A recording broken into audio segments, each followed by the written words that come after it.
Hi. How's it going? It's been a bit. The honeymoon for getting into the journal is over. It's been, what, a few weeks? Probably a bit more than that. But that's okay, because we are back and we've still got more journal to do. A lot has actually happened in the intervening time. Well, first and foremost, the journal is now complete, at least for now. It goes all the way up to issue number 12, and many other convenience features have been added, such as you can click on this text and go straight to whichever one of the journal entries you want. They're separated here by what volume they're in. They've also added a new achievement for beating one puzzle in every section of the journal. So now people are going to be incentivized to come back and beat them. And that includes probably beating my puzzle, because it seems like the one to beat in this section. At least it's been considered as one of the maybe good ones for just speed running one journal entry per page. Alright, enough tooting my own horn. We got to do stuff. We've got, I believe, if I'm counting correctly, 6 issues remaining. This one, this. That's 5 so far. And then the finale. So I've been thinking about how I want to go about this. The finale entry journal issue is apparently extremely difficult. I'm looking at this thread and I'm beginning to understand why. Monstrous. So I'm thinking, since we have 5, well, we have 6 journals, but each journal is 5. We could say maybe 1 issue plus 1 puzzle from the finale might be a decent way of going about it. I don't know. These are probably going to be harder than most, so it might just be the case if I just do whatever I can in one sitting. Either way, I see no reason not to just continue from where we left off.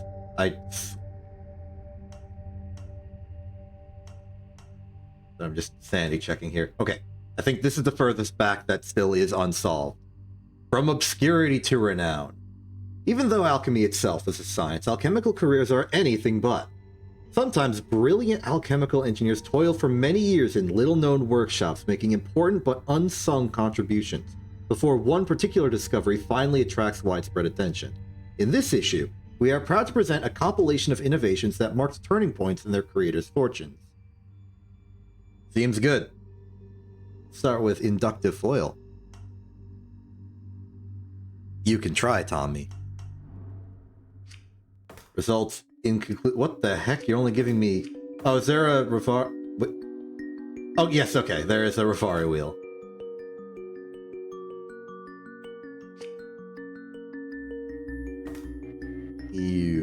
Okay, so...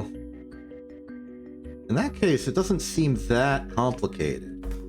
We just need to use the good old glyph of proliferation to steal gold from some unknown reservoir. And that just sort of sits there. You could even put it there if we... yeah, because there's no reason to use Quicksilver for anything else.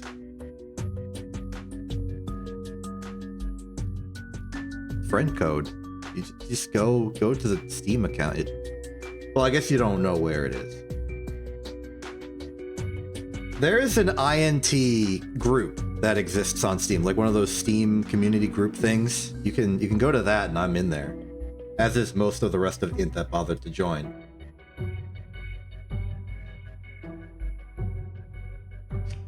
So yeah, I can just do that, and boom, we got some solve going. Now, you know what I want to do? I want to put a halt command here. That doesn't work how I hoped it would.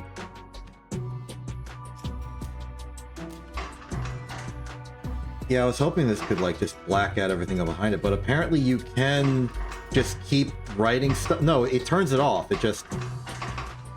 weird. Alright, I'm going to ignore that. How do we construct this monstrosity? We decide what it's made out of. I'm seeing a lot of gold, air, salt. as like a trio. Like there's one. This is technically the same one. Okay, I guess the complicated part here is just deciding how you want to go about building this. If there's some clear pattern. I do see one clear pattern, and it's that it appears to be rotationally symmetric.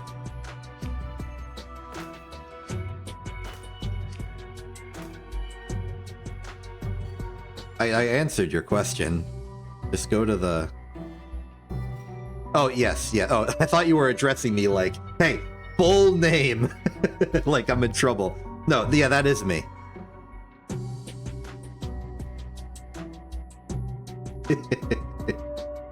So, okay. Back to this for a second. I think I want to...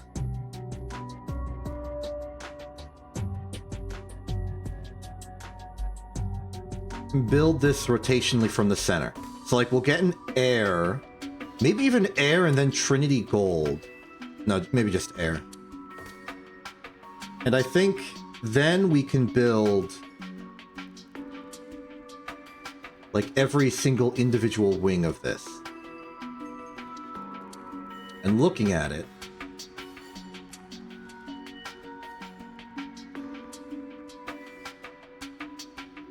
we could do this like triangle of gold around a salt, or we can do like this ring and then slap a gold on the side. There's always going to be... Oh, it's identical. It's 4... Okay, aside from the initial air in the middle, it's 4 salt, 4 gold per. Yeah, it's easy in the mechanical sense, but... You know, when you have a community that gets to make their own puzzles that have been around for years, they decide to make more convoluted puzzles. This one's straightforward, it's just... The problem with this one is that it's obnoxiously large. And that's a problem in its own right. How do you take an object this big and rotate it? I think the answer is you rotate it from a side that isn't built yet. So like you grab it... Let's say we had some of the construction. I'm gonna use this little bit of looping track for reference. We start here, do a little construction, and then we will twist it like around this way. And then when it has all 3, we're good to go, and then we can just sort of like fling it out. That's my intention for this.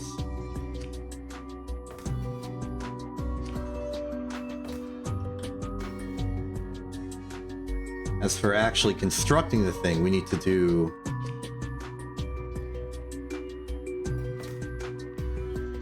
Oh no, I'm wrong. It's 3 gold, 4 salt. Well, 3 gold, 4 air. Half of the air is becoming salt. We also don't necessarily need to care about the salting. Just consider this air, air, air, gold, air, gold. And if we think of it like that, it's not too crazy to imagine we just sort of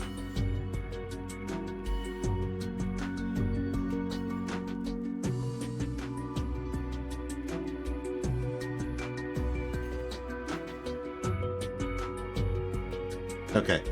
Yeah, I've decided. I am going to make the Trinity Gold and then slap on air, salt, air to one end. Have a good time playing tomorrow, yeah. And there's no guarantee I'll actually add you. I don't know if I will, but I will leave your friend request in my list of queues of friend requests. I'm not gonna decline it. I'm just not gonna do anything.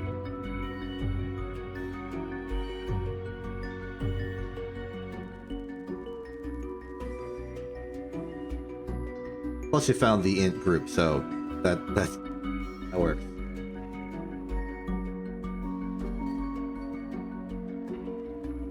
So, okay, this is gonna require like making decisions on how we want to route everything. But since gold is mostly normal,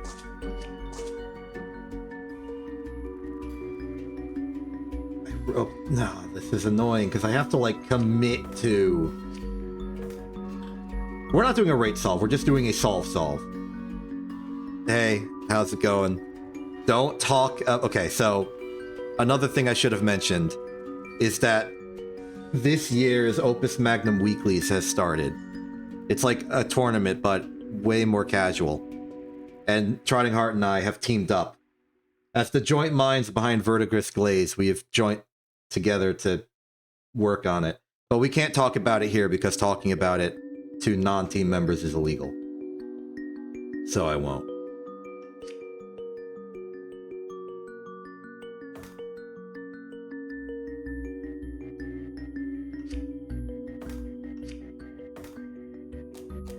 Okay, we are not going to make the most elegant solve in the world here, and I am okay with that.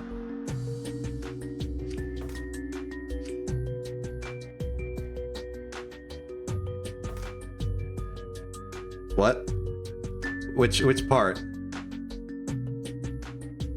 I'm ignoring it because I don't want to be illegal.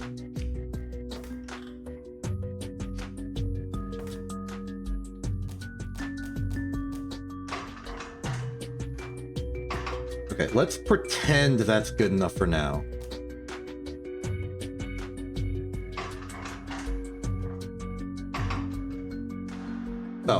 Oh, the wait command doesn't work on something that's been halted. You know what, just forget the halt command. Oh, this is absurd. Let me just put... I can't put 2. You know what? Let go command on the Van Berlo wheel. Just so I can actually have a manipulatable timer. Okay. So this will be 1, 2, 3, 4.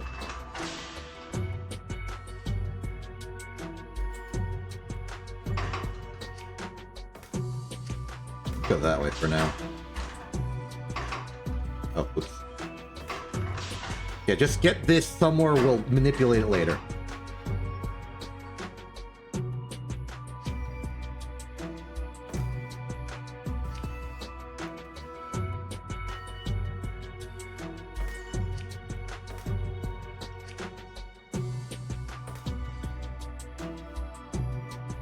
Oh.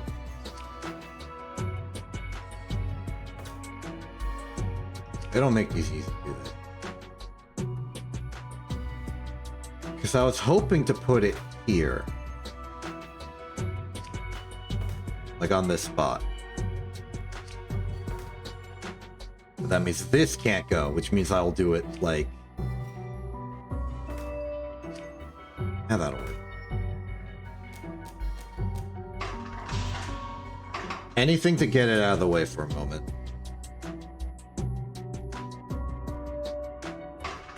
Giving arm number 6 actual time.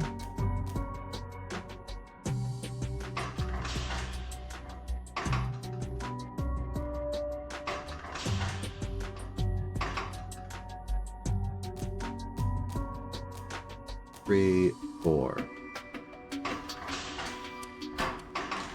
5's too late.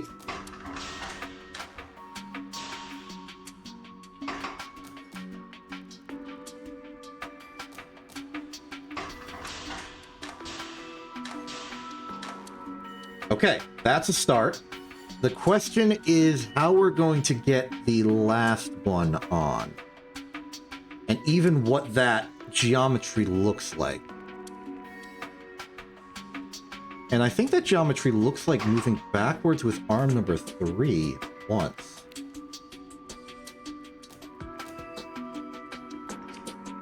So congratulations to arm number 3. You are now the proud new owner of a track with which to move on. And then from there, we could turn. Too early. Well, maybe arm number 3 can get there faster.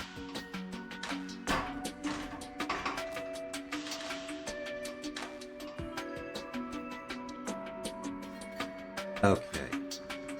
Ideally, this would be here.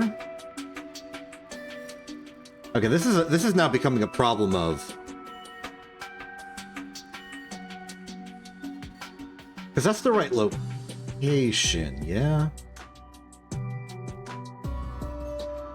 No, no, it's not. We want it here. Which means we're looking for a...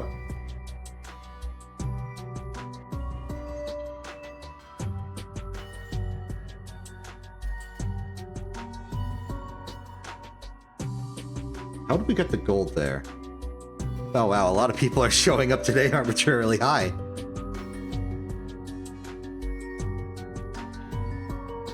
I could twist.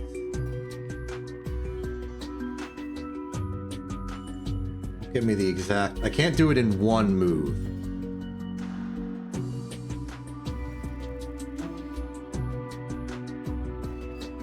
I can't do it in one move. There are many ways that I can almost do it in one move, but they all require something like this spot to not use this bonder and use a different bonder.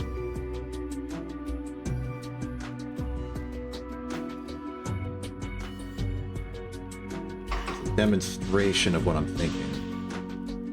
This would then go...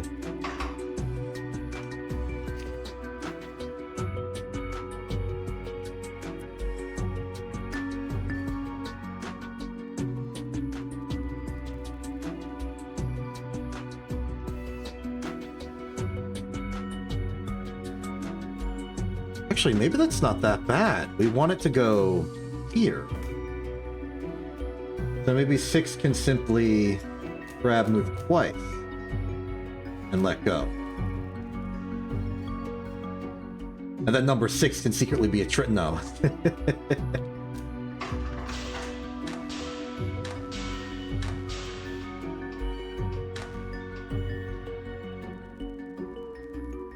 So then we've done it.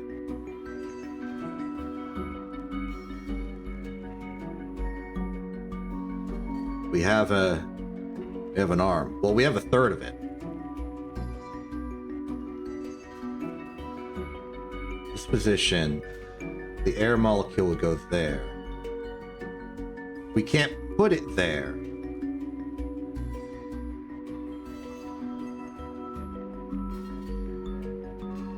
We could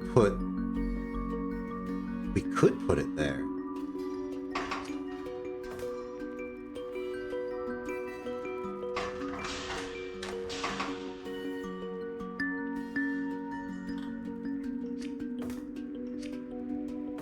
Just sort of constructing this arbitrarily on the fly. First off, this needs to delay slightly.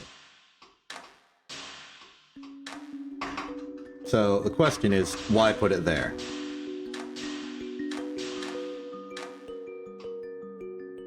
The reason is that we can now lift this thing out of here.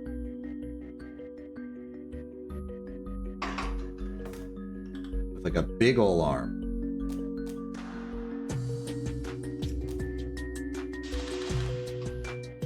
Too early.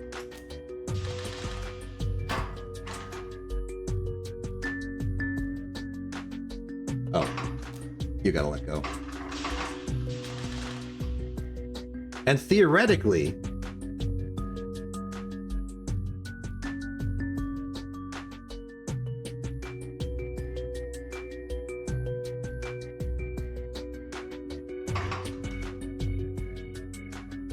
I've done something wrong. Something about this shape is incorrect. This is our triple.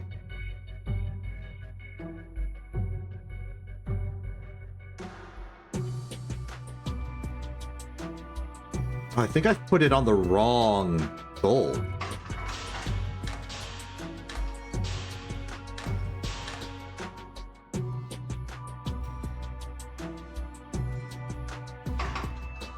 So then what's the right gold?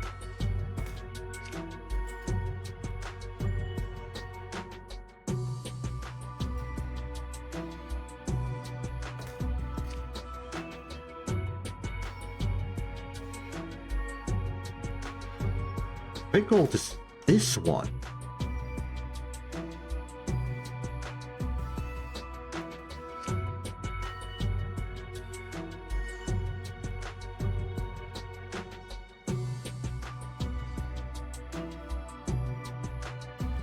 Yeah, yeah.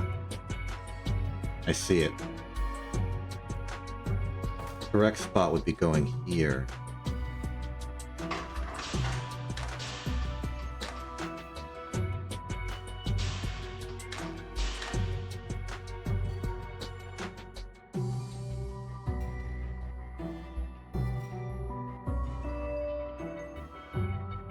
This can be solved.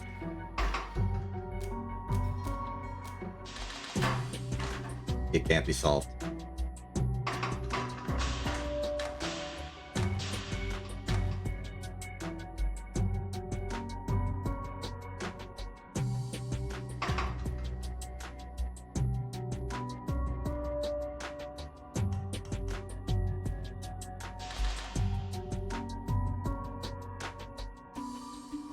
So we get to here and we want this to be here.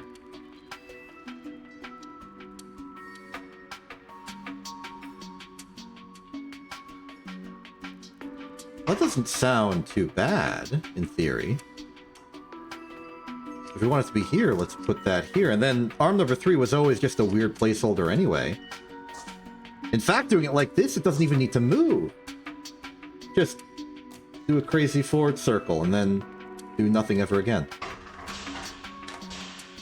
5 circle.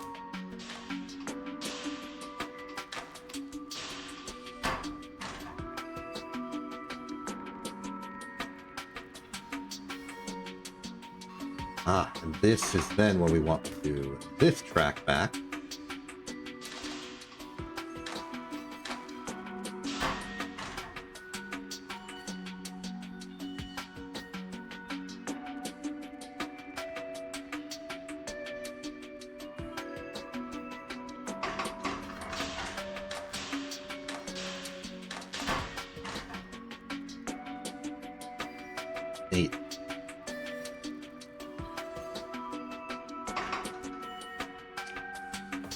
To get the clearance we need.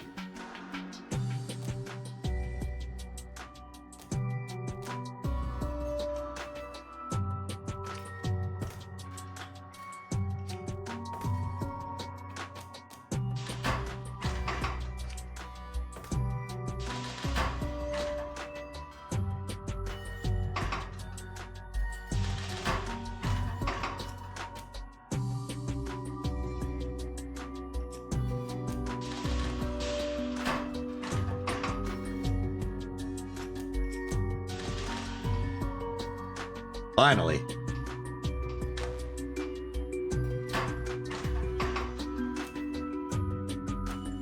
So with all of my extra finagling of everything, we have finally managed to get this foil out, and with a correct shape such that this lines up perfectly, except for the fact that I forgot to build the rest of it. We just have this hole here that I haven't even tried to make.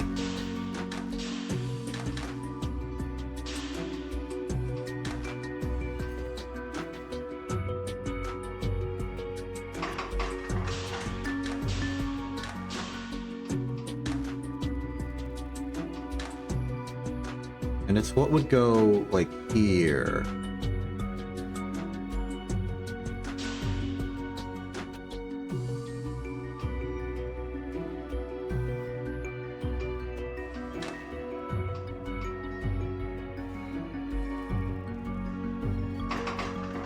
Tricky because it requires us to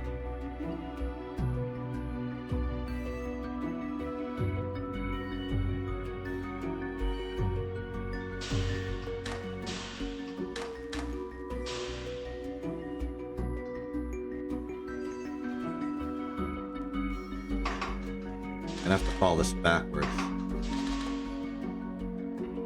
Here. It wants to go here. And I can provide for that a little bit by doing this and turning 5 into like an obnoxiously long arm that then tracks forward.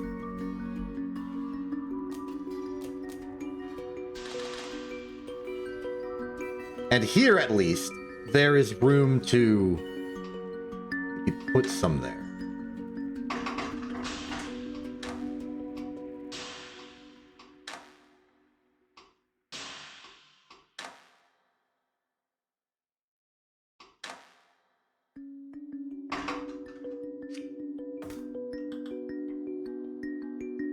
Another fancy bit of track.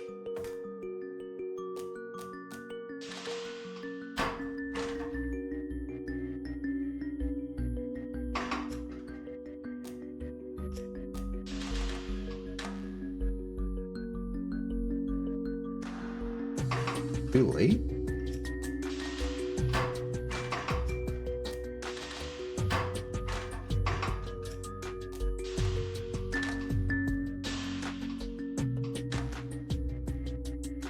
Well, that looks good. And now we just need here somehow.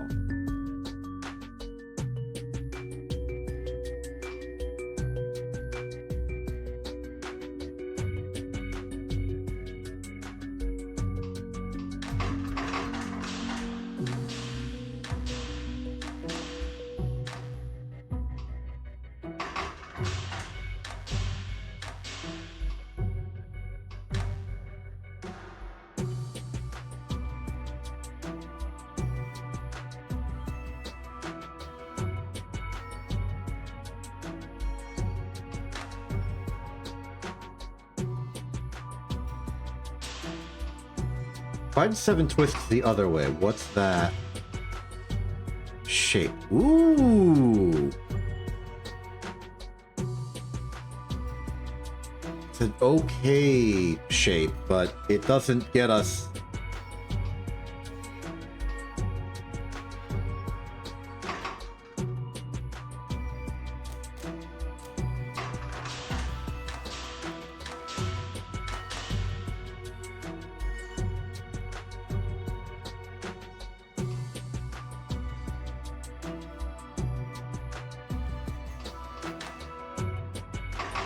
So we have that room to twist, but we don't really have the space.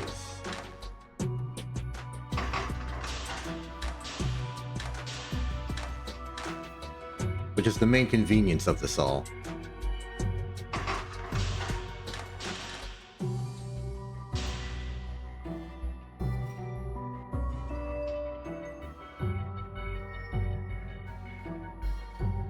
What if we just didn't care for a little bit? What if we did something a little silly?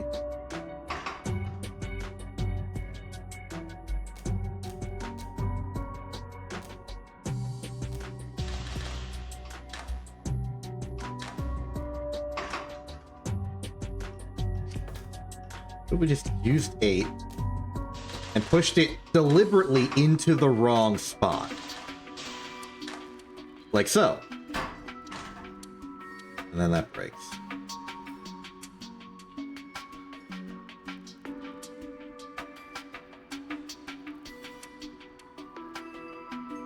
That is solvable in an interesting way. No! Wait. There are more permutations to try. Welcome to Track Spaghetti Land. Hope you enjoy your stay. So, how am I planning on fixing that? Easy. Make it a track loop. And instead of going that way on the last run, we can go that way.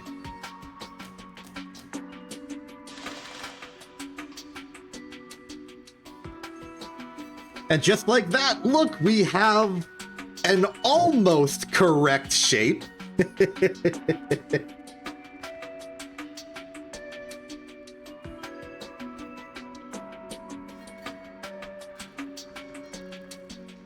Yeah, no, the surgery for this is not tricky. It's just, that and that.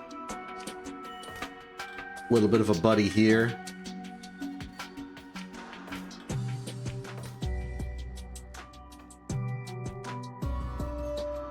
This is when 6 moves out, so let's just reset there, and we can just say, grab forward, reset. Now we have everything we need.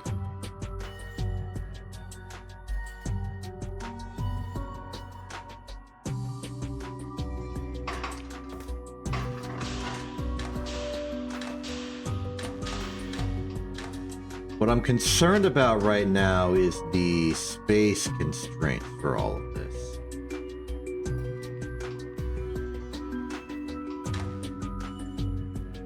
Because we need to bring it in at an angle where we can simply rotate it all.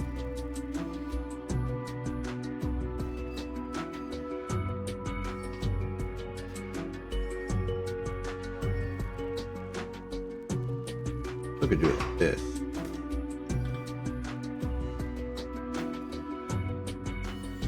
Wait, what if I... No, that's correct. No,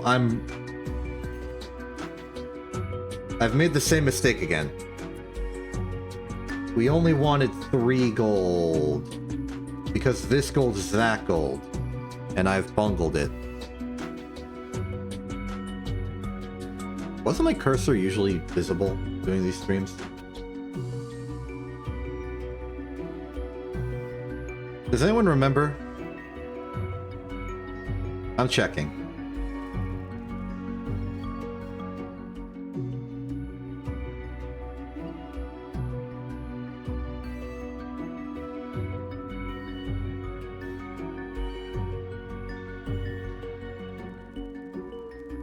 Funny intermission to check my own YouTube videos.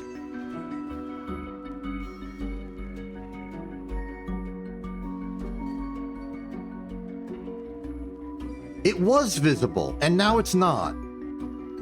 That is an interesting consequence of what I've done. So another thing I should have probably updated you on is I have changed from using...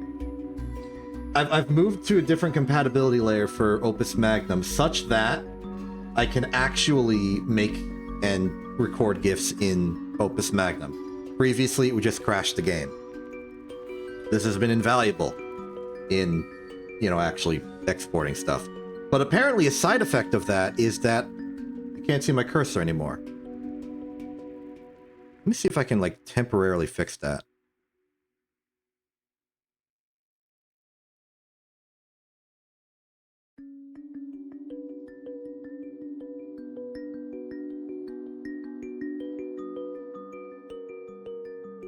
No.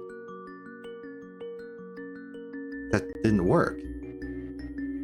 I'm really surprised it didn't work.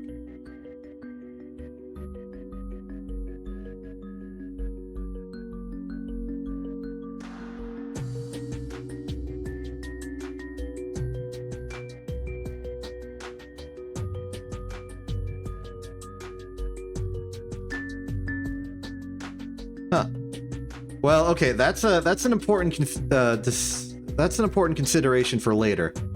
It means that if I want to stream, I need to go back to the the different compatibility layer, or you're just gonna have to accept that you're not gonna see my cursor anymore, and I need like a telestrator. This stinks because of all games, this really is one where you want to have like a cursor. So all of this is useless. And that's useless.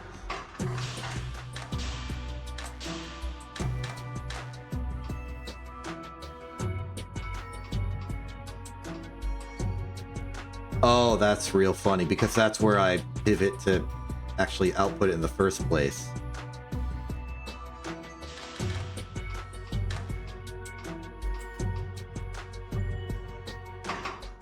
So everything's moved.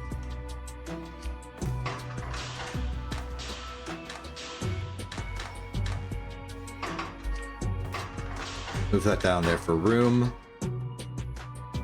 I can't. Wait, no, yes, I can. No, I can't.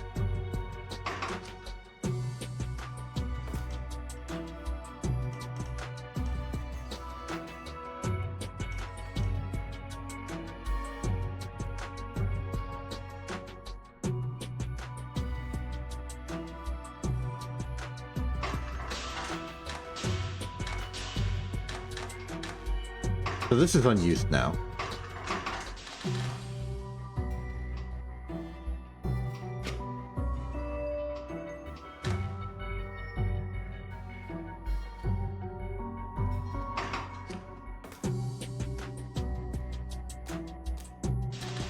Very awkward manipulation of everything going on.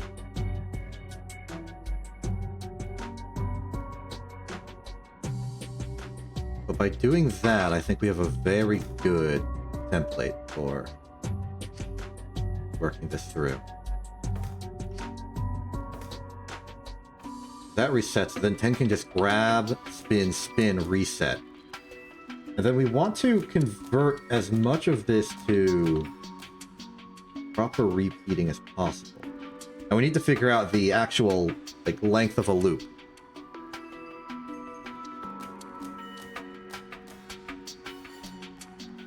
Whilst ignoring number 3.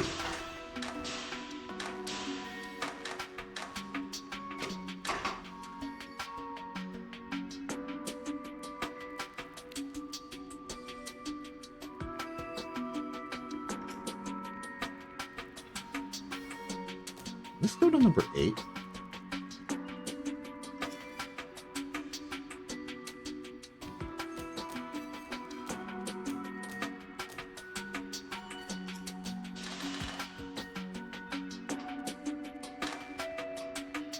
I've done something catastrophically wrong.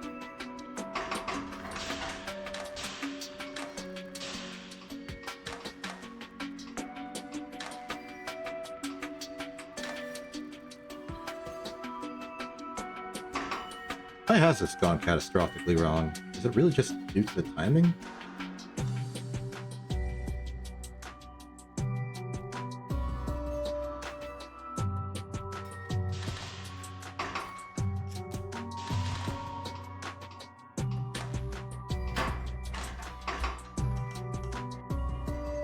Go all the way back to when 3 actually had commands it did. And check why this works now. Well, it doesn't.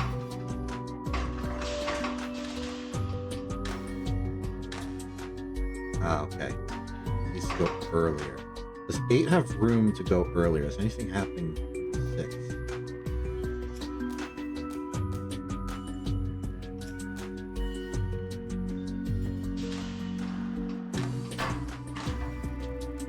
It can't go earlier.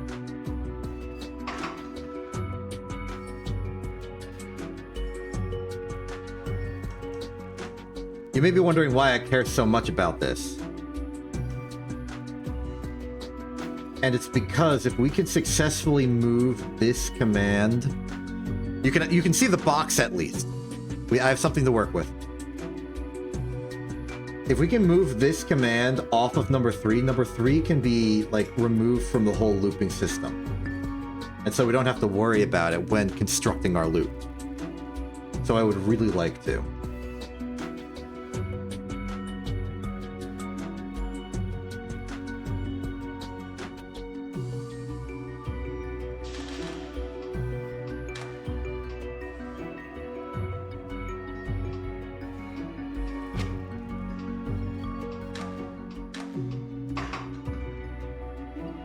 Problem is that we need something that can make that move. And it might just be as simple as just putting another track there.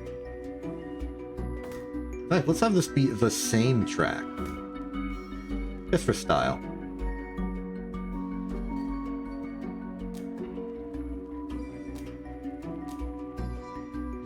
That can be deleted, those can be deleted.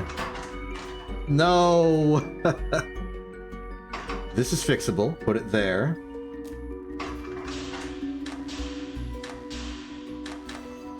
There we go.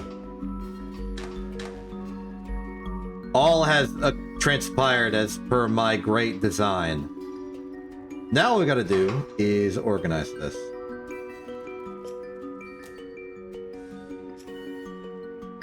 Don't care much about the details. The only thing that's not part of this infinite cycle, and let's hope this doesn't do anything important at any point. It doesn't.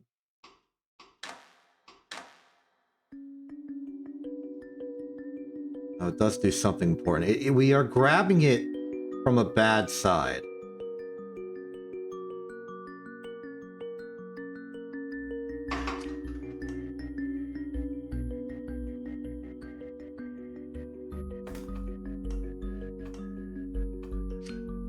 I'm actually going to redelegate number 11 to being a part of the loop.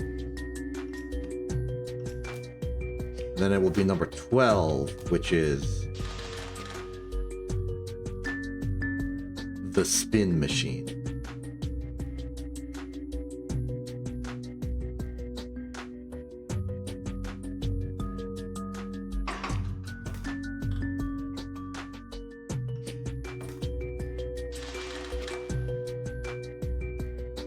Great.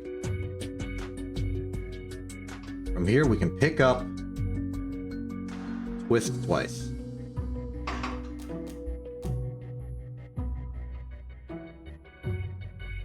From all of this, so number 2 is accidentally still doing its old command. Okay, ignoring that, what is the length of the longest loop here? Is 1, 2, 3, 4, 5, 6, 7, 8, 9, 10, 11, 12, 13, 14, 15, 16. So we have a 16 loop system. That seems pretty non-negotiable. So mark the 16 point on everything relevant, which is everything except number 2 and number 12. Then we want to take these commands and repeat them twice.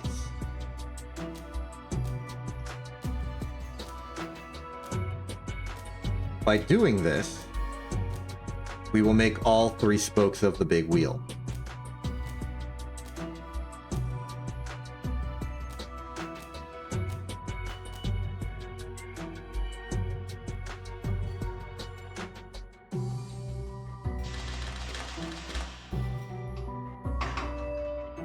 We go to about here.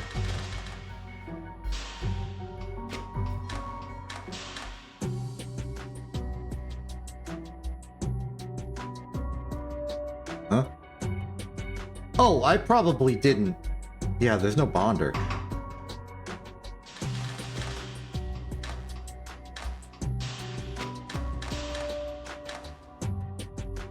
Yeah, we need one of these.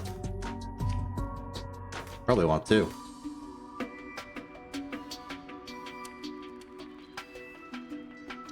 Then number 12 can, at its convenience. Its convenience being, I think, just about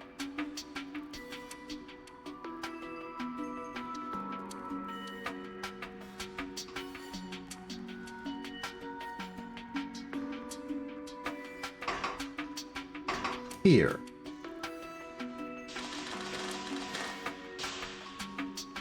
I forgot to pick it up. Why did I even let go of it?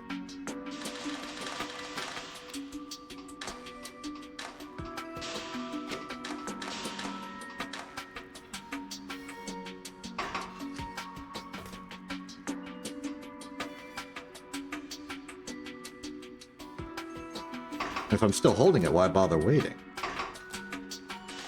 Alright, let's see if we have room to output this thing just by turning once. No, we need to turn twice.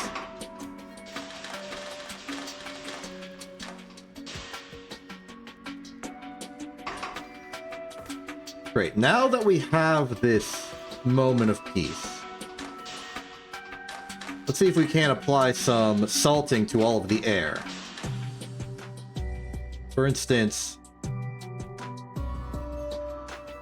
this needs to be salt. And then the illegally placed one also needs to be salt. But I don't know of a good time for when we can... I found one. So if we're lucky and the salt doesn't accidentally, like, illegally saltify more things, that should be victory. I forgot to reset arm 12. Now it should be victory. Success. And assuming everything else is resetting properly, which I believe it is, we are good to go. Not the most space efficient solve, but this compound is huge.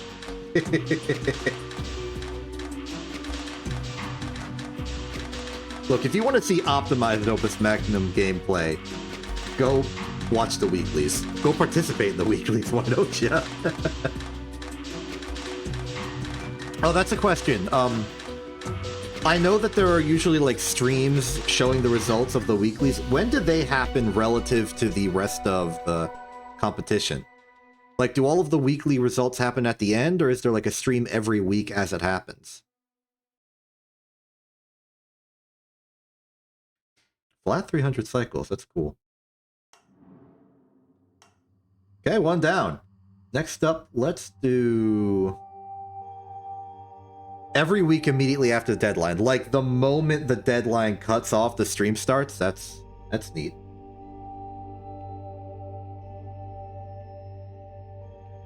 Let's try Salt of Hartshorn. Very interesting.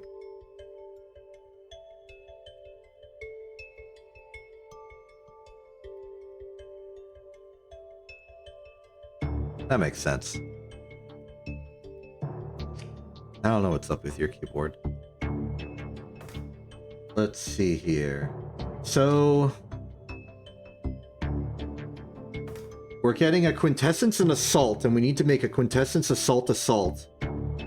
Vita Vita Mors Mors. That counts to 5 reagent. And then 1, 2, 3, 4, 5, 6, 7, 8, 9, 10. Okay, so we take 2 of these and make 1 of these. That's a pretty good ratio. Pretty snazzy interior. I bet the cool way of building this is to make like the hook and then to make like take another one of these wholesale. Don't modify it at all and like connect it. I want to do it.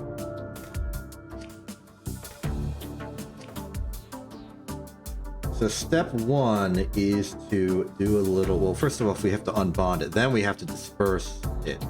Then we need to do the most salting ever seen.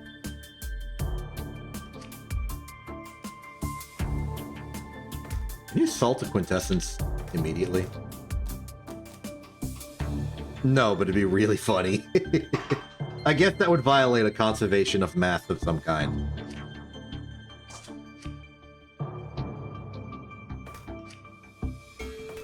That looks good. Yeah. I bet this is like a hilarious puzzle to solve for rate. You'd basically be flinging out these in every single direction, all forming their own, and then reconverging them in a single point. This seems like it's made for rate optimizing. I suddenly feel like an expert in the game and that I can make statements like that. All right.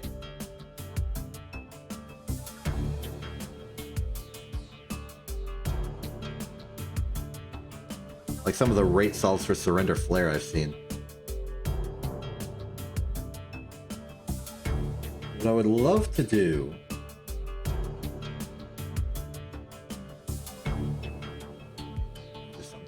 this salt will need to sort of make a journey in order to participate.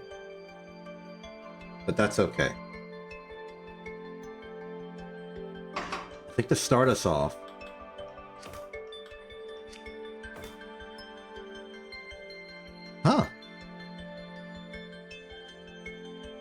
I'm about to give the rate solve. I am not giving the rate solve.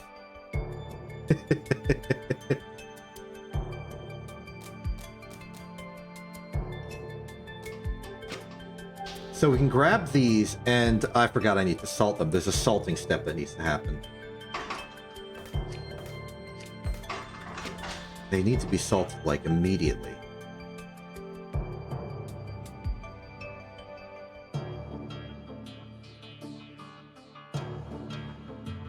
It's beginning to look like we're going to be making this way. Because I want to do something like this.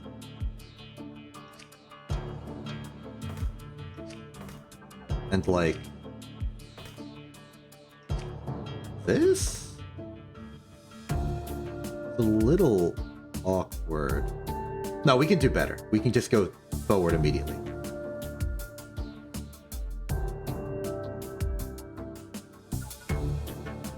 I would expect tri-arms. That's a common rate tactic. At least from what I've seen. Ooh, that was a snazzy move there. Good job, Arms.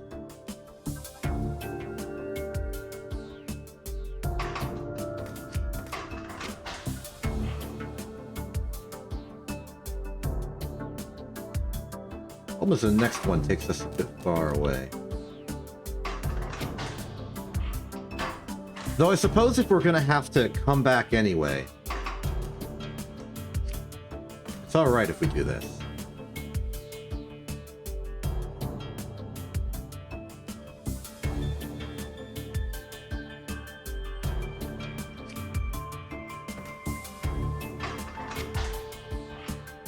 The combination of going from dispersion to animismus is actually very nice. You've got like a double parallelism here.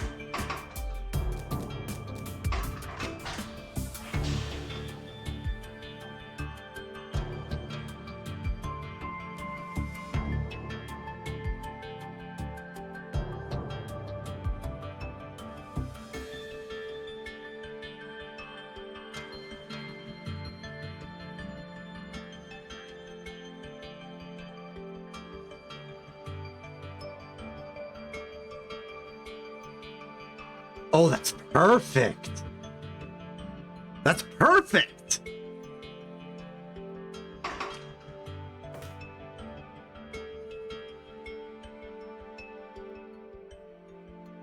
I have an idea. Local myself has an idea. I'm doing this purely because I think it'll look cool. And it really makes, like, the next step, that, like, insertion step, which I just want to do stylistically, really good. Like, it's aligned perfectly for it.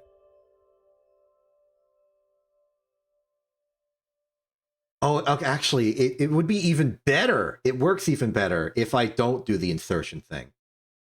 We'll see what I do. Point is, the next step in this devious process that I'm envisioning is that.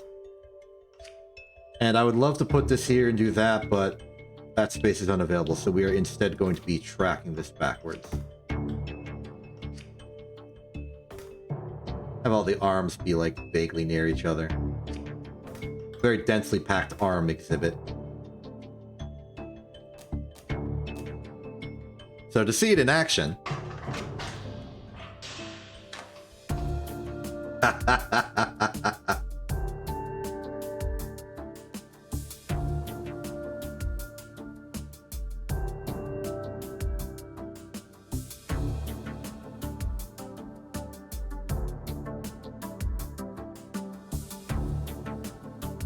So yeah, the idea here is then we can do something like that.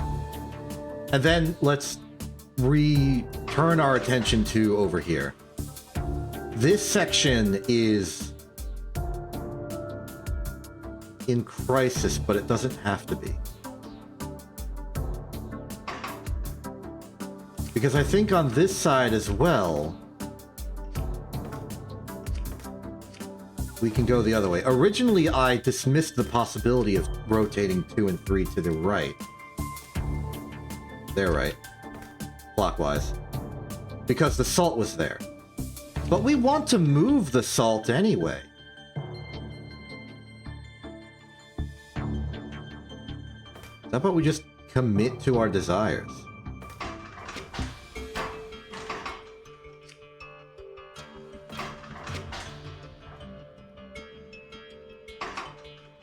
This can be a piston.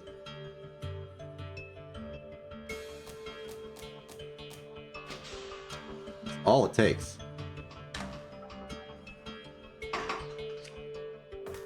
you. Add a little flavor.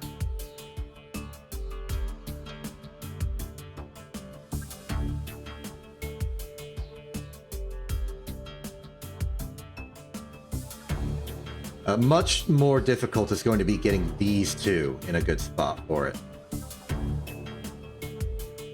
Additional, the bonds here are going to be messed up.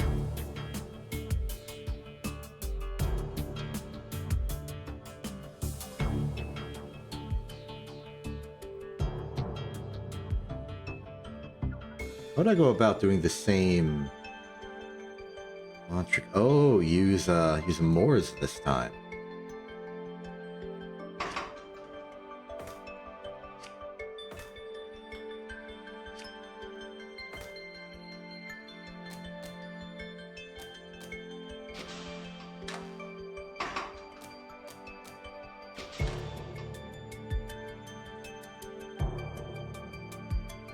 It's good, but it's far away from its intended goal.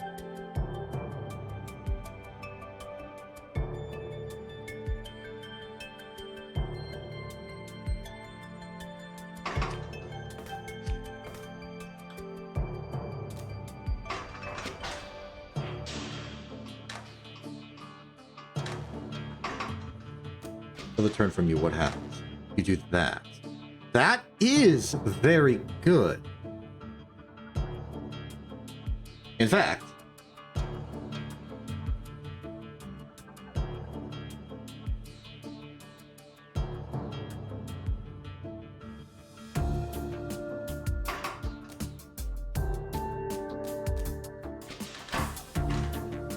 Pen needs to reset.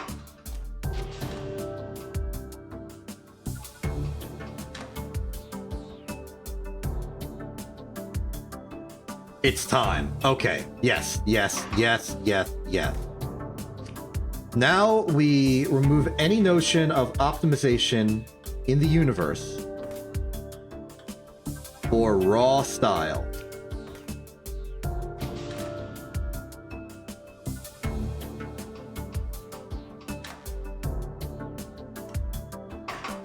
Even better.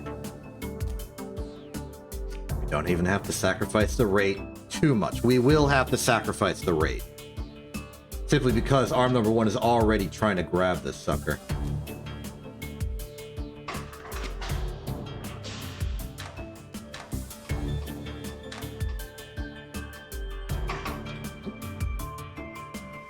So number 8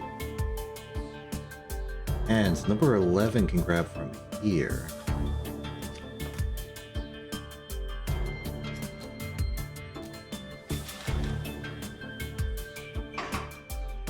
Earlier.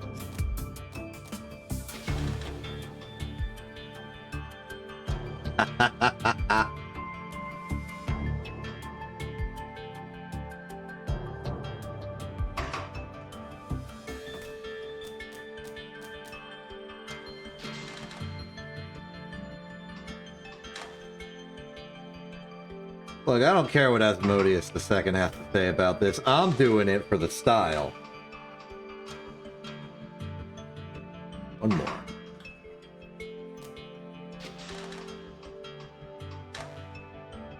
That Asmodeus never saw.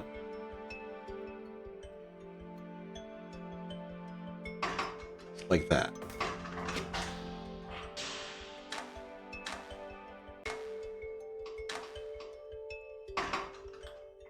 Then, once it's done,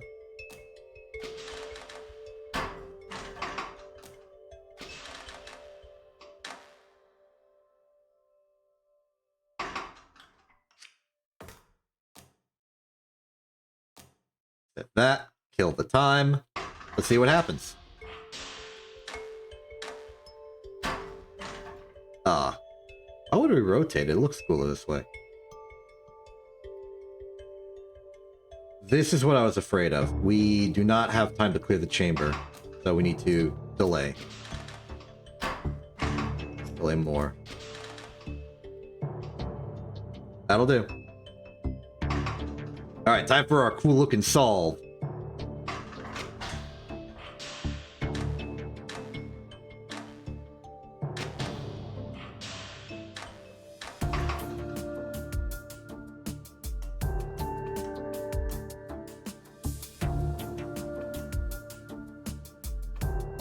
Oh, oh no, it's backwards.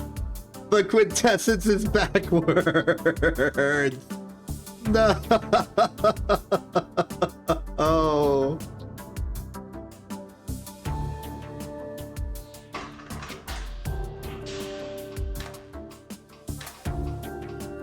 That's an in-universe justification. Okay, that means...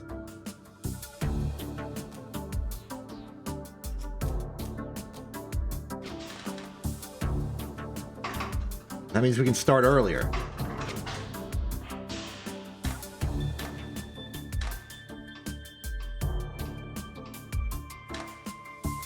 Okay, 11 needs to wait one more as a consequence of this.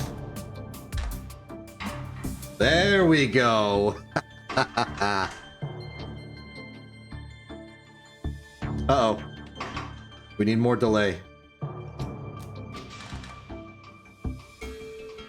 Better.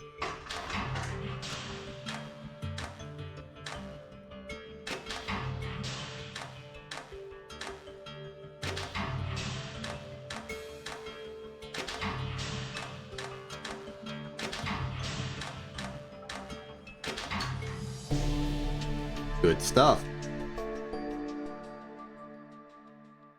I will sacrifice efficiency for style at a moment's notice. Good. Okay, I've been looking at this singular gold a little bit worried because it's going to bamboozle me somehow, and I just don't know how yet. But I think it's time we find out.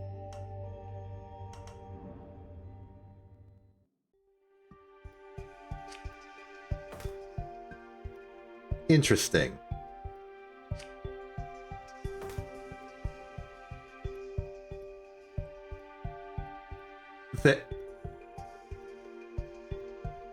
They've given us no projection. I see. Okay, so my thought process was, step 1, oh, this only combines to silver. Step 2, oh wait, I can just silver and then refine. Step 3, oh no, I have no projection. In that order. But we do still have purification.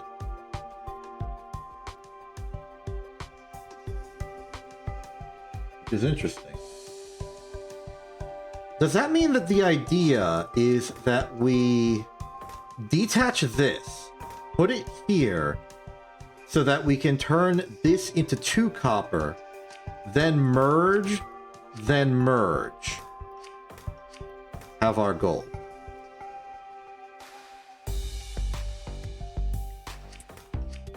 Doesn't look that bad, honestly.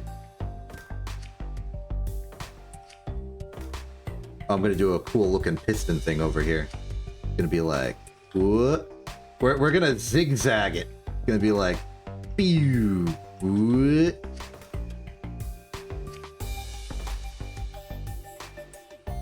Fun pistons. Okay, and then that means that over here, my only objective is using this thing correctly. Which, now that we understand the mission statement, doesn't seem that bad. The unbonder is going to be necessary, but really that's it. It's just unbonder and then physical manipulation in this space.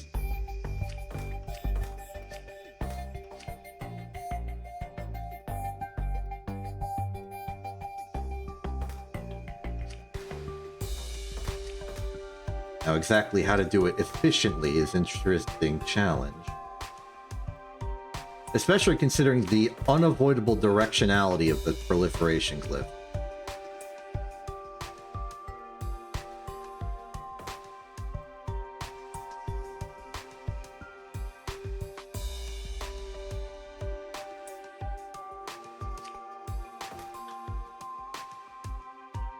Not that bad. And we need to wait anyway to make sure that we clear the chamber. So this is fine.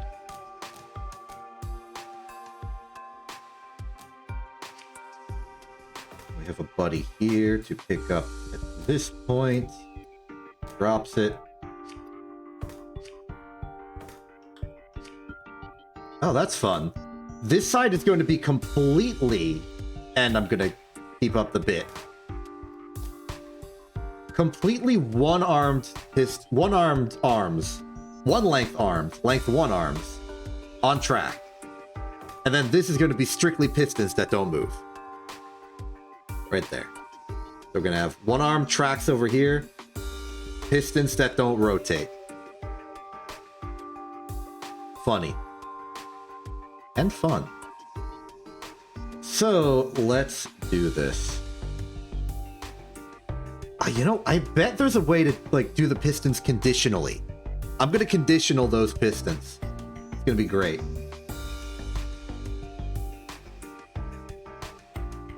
Yeah, I can already tell how I can go about doing that. It's easy.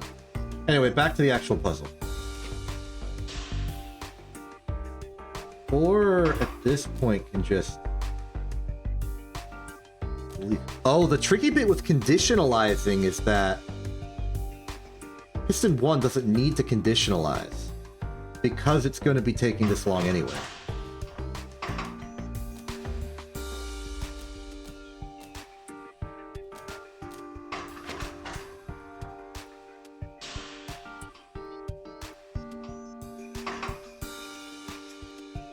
Oh, it's when 5 leaves.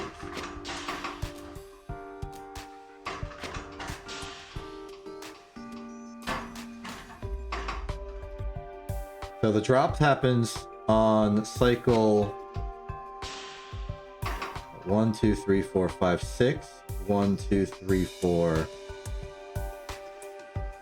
I'm gonna do it like that. And my justification is that if I do it like this, and then make it 1, 2, 3, 4, 5, 6, 7, 8, 9, 10, 11, 12. Then, on this side, they'll be entering at a consistent rate. I mean, it could zoop, but that doesn't save any time.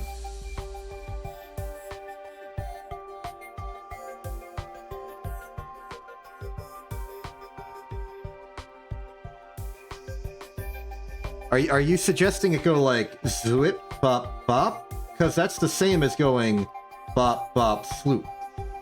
Like, it doesn't save any time.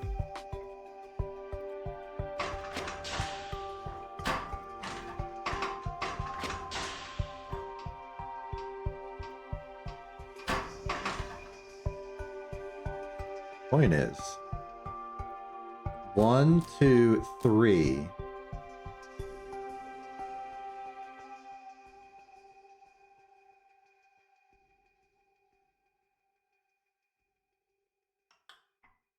One, two. No. It was fine the first time. 1, 2, 3, 4, 5, reset. Oh, it's not fast enough. You keep mentioning this conduit thing, and I don't know what you're talking about.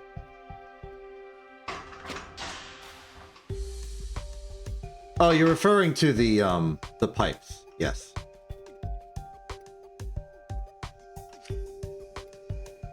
Why would I move it? If I moved it over here, it could go swoop, but then 4 would be far away.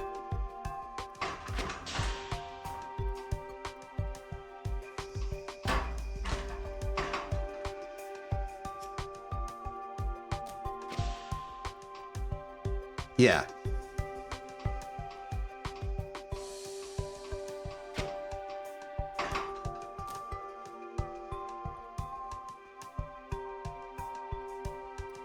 What really bothers me is the fact that I can't actually conditional this. Well, number 1 doesn't need to condition. And, okay, yeah, it doesn't need to condition, whatever. I can put 6 back here then.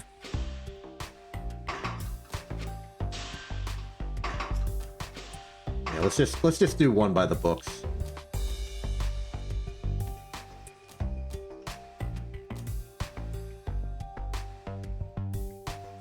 Number 2, however,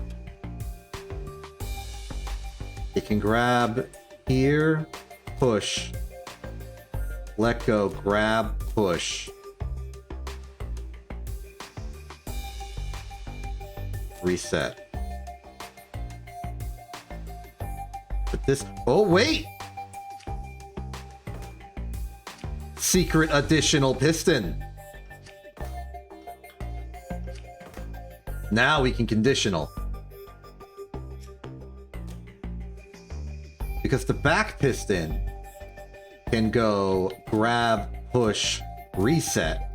And then number 2 can go grab, push, reset. And then finally, number 4 at this point can go grab, push, reset, or pull, reset.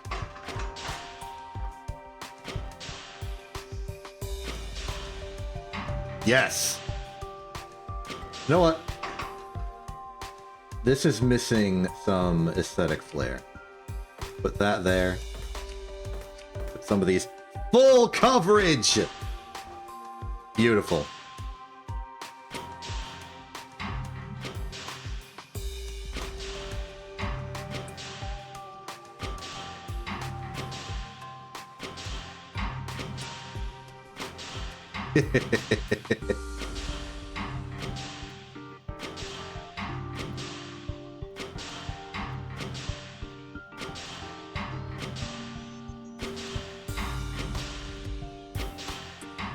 Thank you.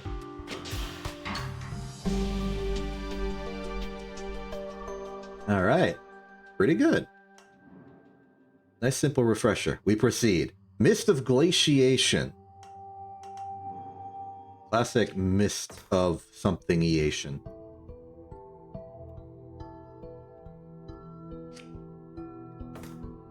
I see.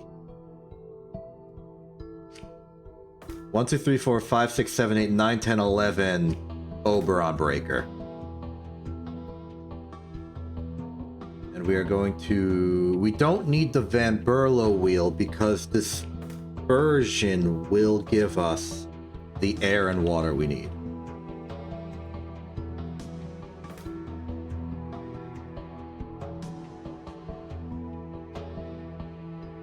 Very interesting.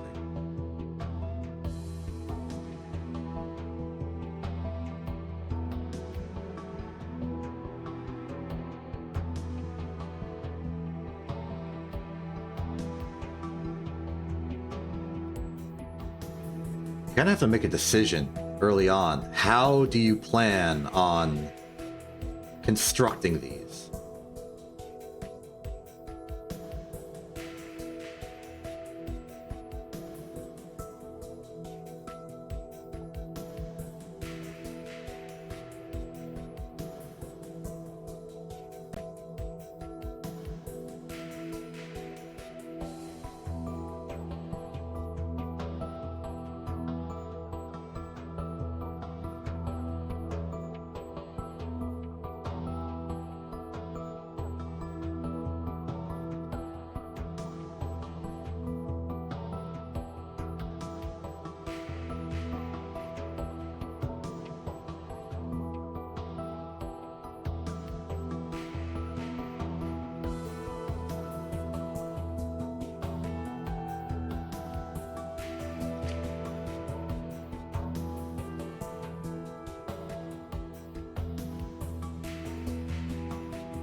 Part of me wants to construct it how I see it. At least for the start, I think that would be kind of interesting.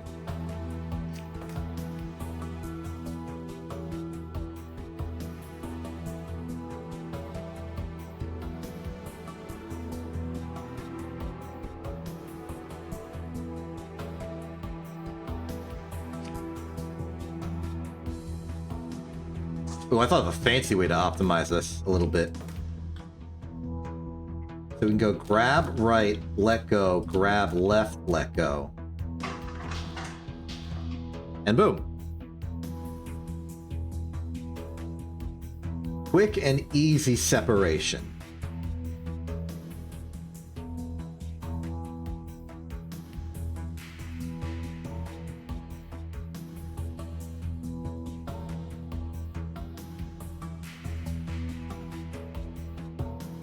Yeah, it is.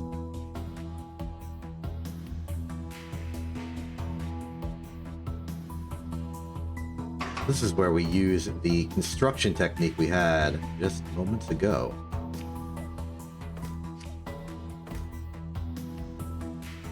One that doesn't bode well on this side. Does it make it 3 long?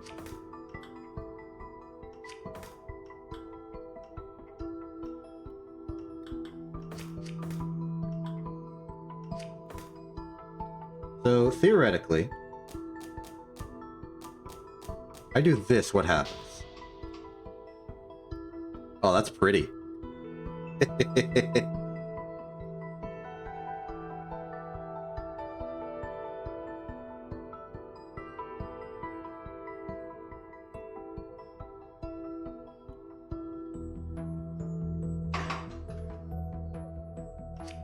Do that again.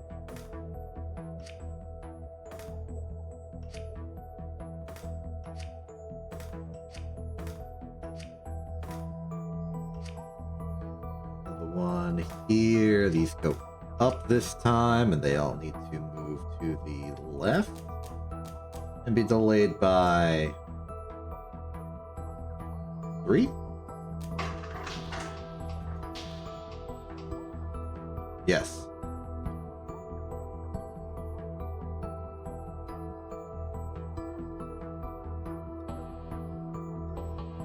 Oh, additional style. This is a pure style solve. Anyone who wanted like a good solve, I'm sorry. Welcome to Style Zone.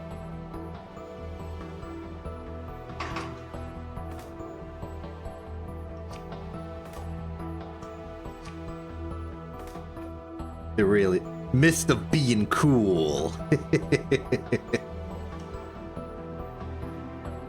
All right, I think you'll like the style going on over here, because this is how I plan on doing this.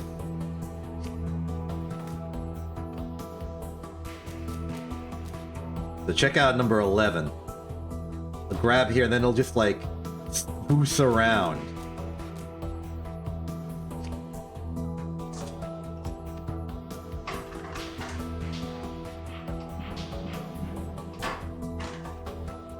We're getting loop collision.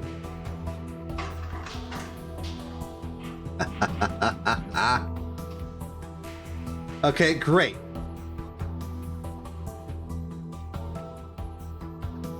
Oh, and even better, we can perpetuate the cycle of existence, like so.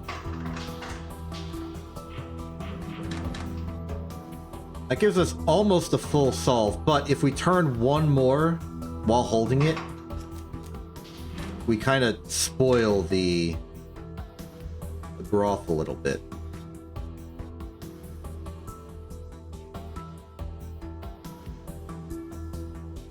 That's okay though, because we want to move anyway.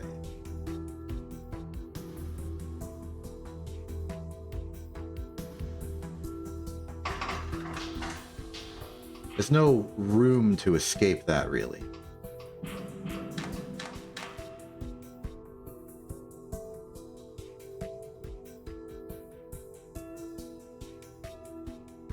You know,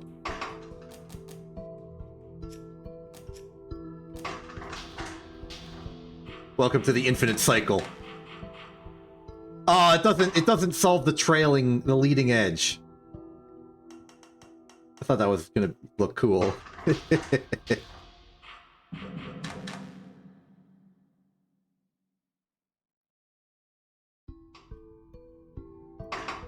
don't think it's too much of a problem if we just go there and back again. We may as well start constructing the next step in the process.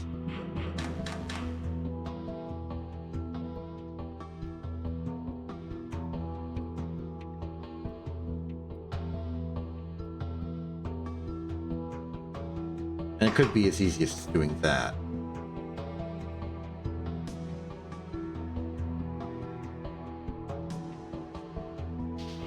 For now, at least.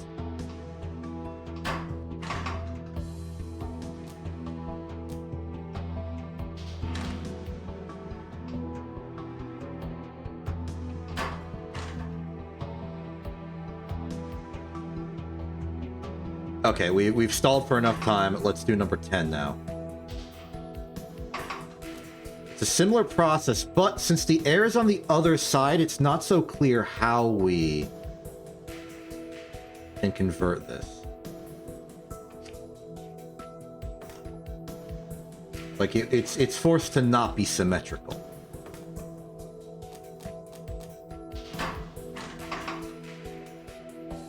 Oh, I never reset this, huh? And, oh right, 10 can go 2 earlier. We might need that extra time.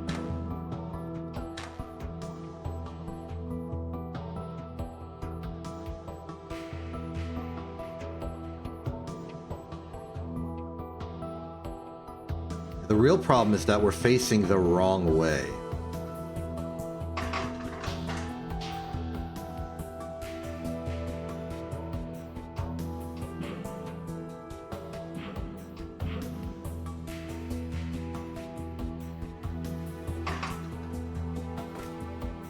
We have more rotation to perform.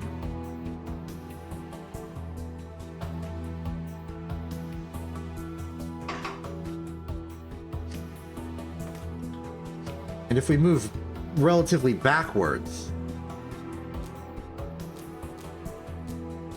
we might be able to pull something off. We might be able to perform another stunt. The way. Is it the way? Yes. Did we turn too much? I think we turned too much. One extra turn there.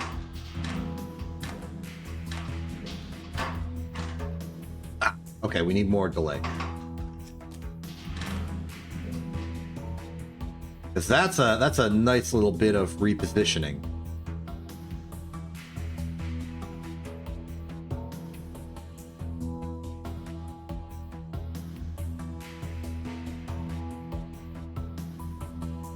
Provided we leave it like that.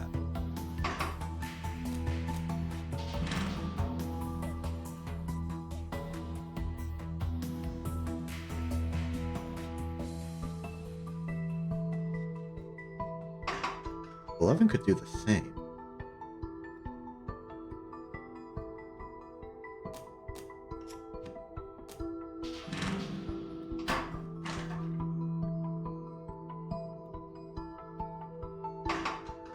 Again, we need more delay. Let's just get like double the delay.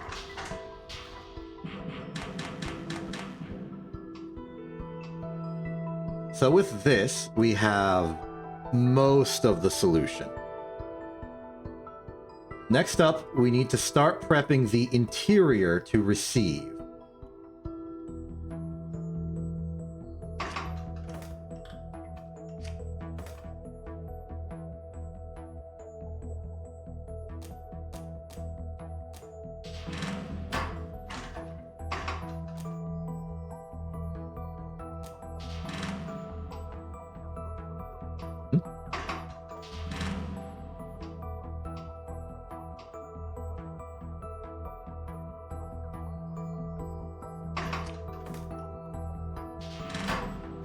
Yeah, that makes sense. I'm trying to explore my options for a second.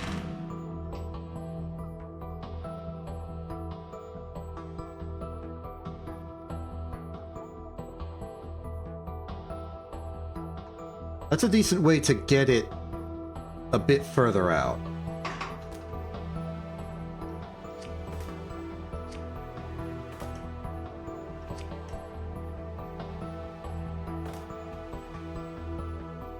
Will become the new 12, and you can move back 2. Wrong way.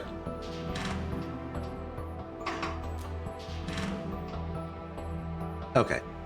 That's workable. Here's our workspace. Now we need to get this one disposed of, and this will unfortunately break the beautiful symmetry we've had up to this point. It is unavoidable. That's just what's required in the finer interior of all this.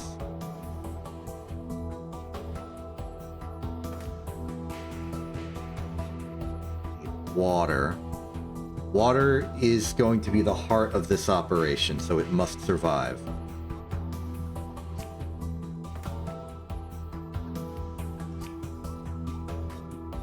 Then air's over there.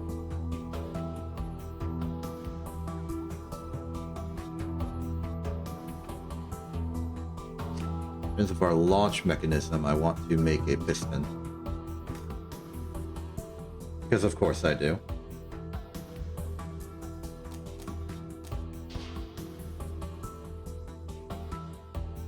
Where is a good Fratelli tile?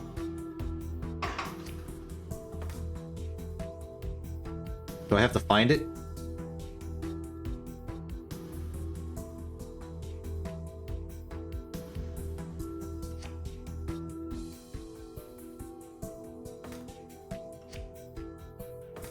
Have they hidden it on the board somewhere? Oh, there it is. All right, keep that around. We got to figure out a good place for it.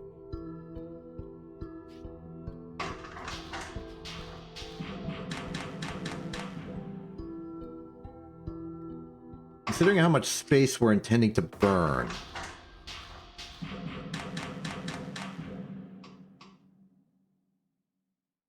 Wait a minute.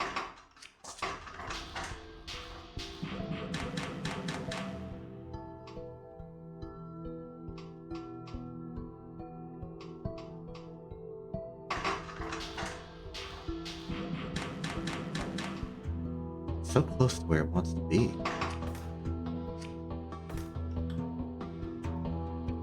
What if we just took it?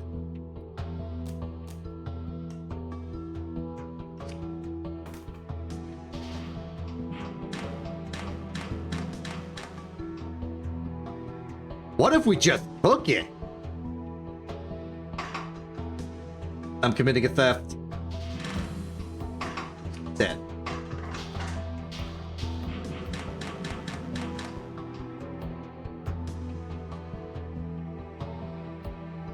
The one issue is that this is a bad connection. We don't have room to exit without rotating wildly away, but maybe we do want to rotate wildly away.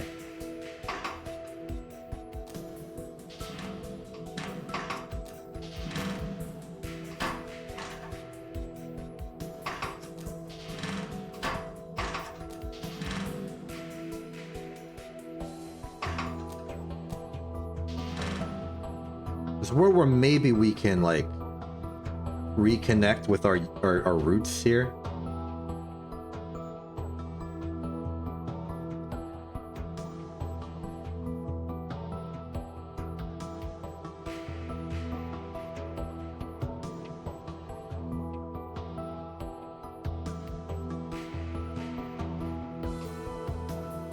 Oh, that's a close call. But an interesting call.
Can be move forward 1.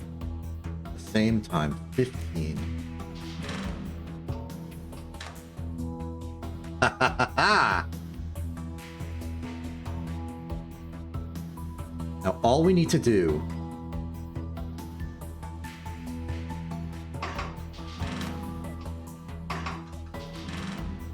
we can move with purpose.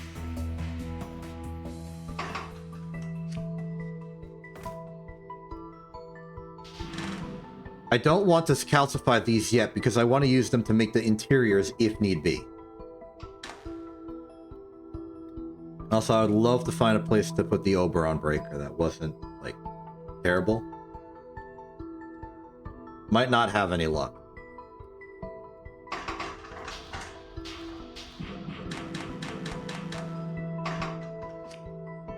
This could go here. Why do I care about where I put arm number 13? Answer. Cortella time. It even takes advantage of the fact that the Cortelli is, like, rotationally symmetric. Because we got the up and we got the down.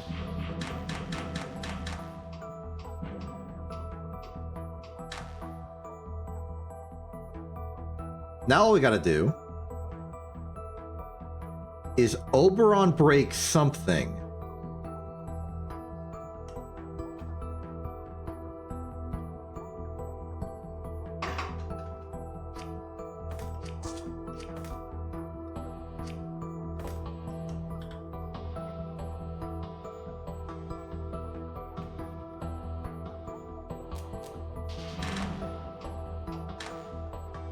Ho, ho, ho, ho, ho.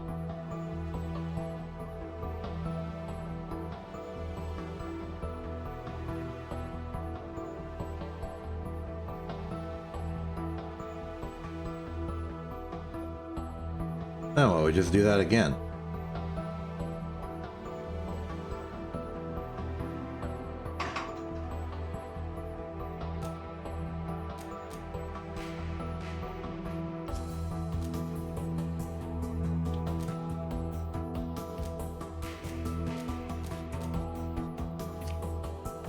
Make that a piston too.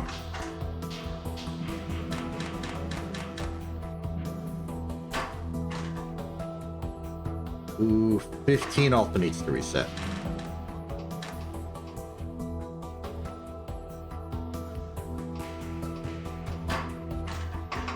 Need to go one further. Come back. And then finally, the Earth needs to go on a long walk of shame to find anywhere it can deposit itself into an Oberon breaker. Now, one is available here, but it's quite unreachable. Unless we do this. And then suddenly the equation changes completely, except that's no longer a water and everything's ruined. Never mind.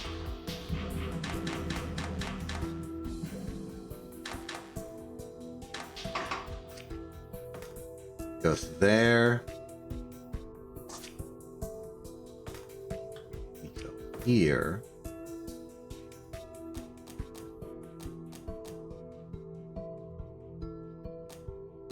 I don't exactly know when a good time to launch it is. I mean, that sort of intersplices with everything else, so I don't mind it.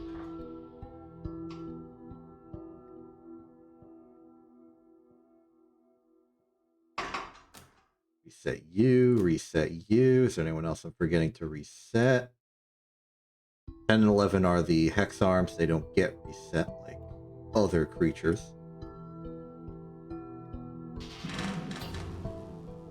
Now at this point, I think I'm going to reactivate number 15.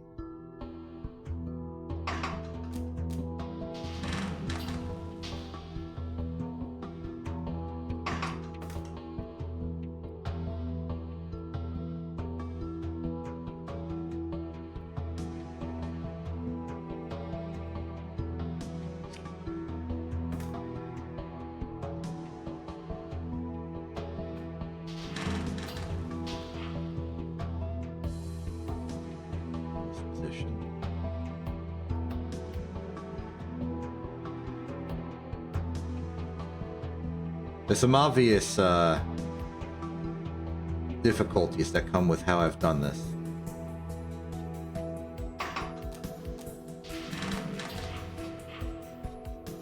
That's especially one of them.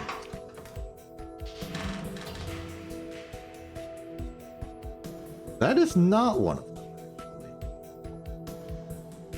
That's good. That's fine. That's what we want. That's desirable. We are gonna have to do a little bit of a glyph parade.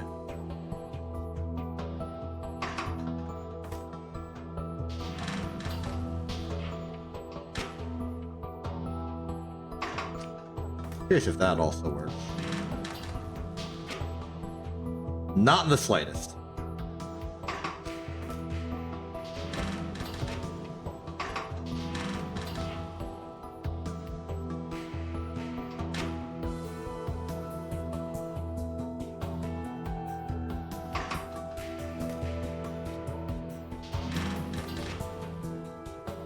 Oh no, we lose water if we do that. We cannot lose water.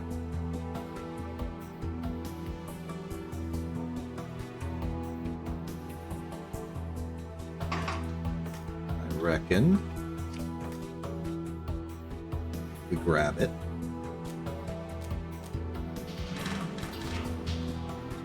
So from here, we want to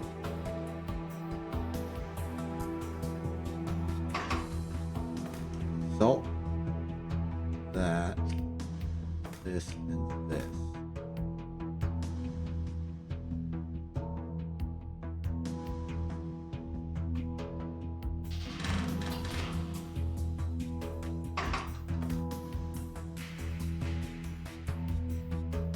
So we also got to balance like rebonding everything.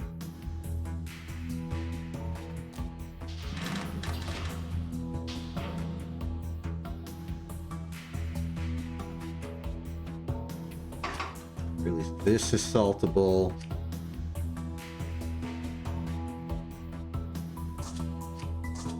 And then cut here.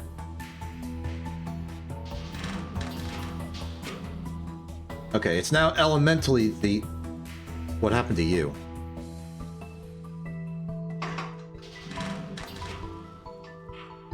What?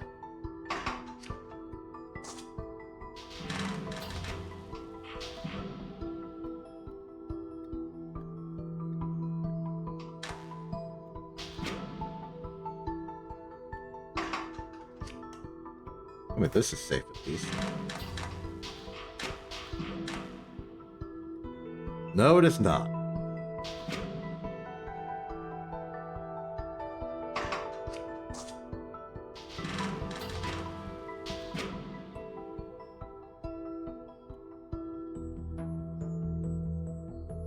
You know what?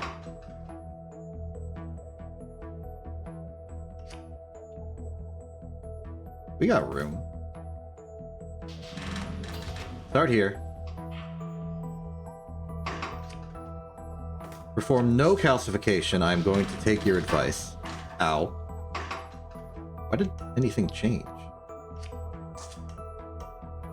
Oh. Moved it in too close. Okay, nothing is calcified.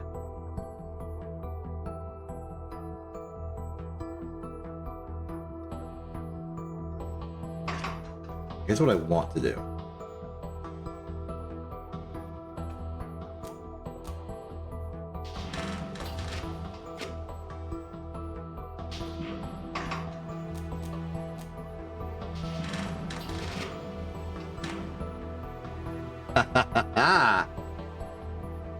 I like this a lot better.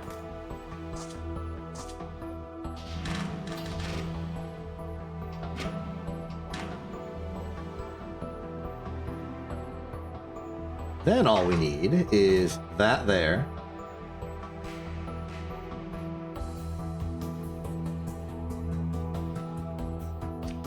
Little salter.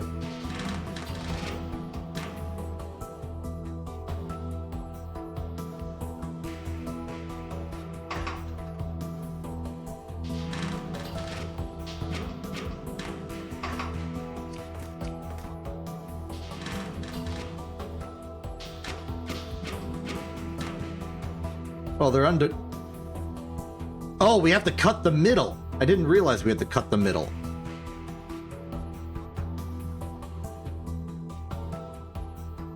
In that case, let's alternate. One side we debond, the other we calcify.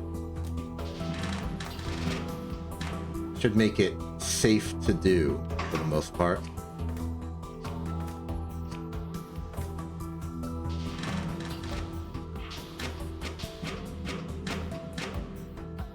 Oh, we can't completely yet.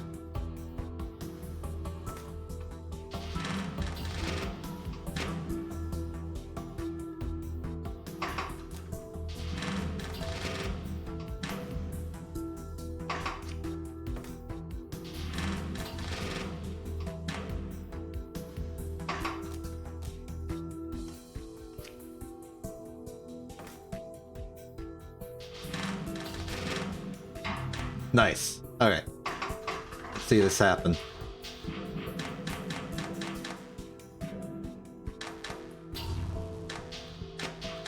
I feel like it was cooler at the start, but that's sort of inevitable.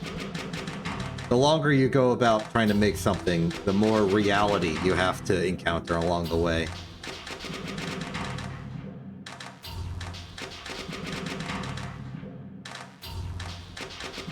I'm aware, but the zoom, like, breaks the lighting in ways that are awkward and confusing. Alright, pretty fast. We're in the regular echelons of speed. Let's return to here. Okay. One left here. Via media. Okay. Oh, we're going metal wild here, aren't we? Okay. The ratios on this are hecked. Okay, let's just construct a triangle real quick. So we need lead. Sorry, we need lead, we need tin. We need iron. Copper, we need silver, and we need gold. And we need one final quicksilver to top all of it. This is a physical representation of the amount of material we need. Theoretically. In truth, we can cheat the system.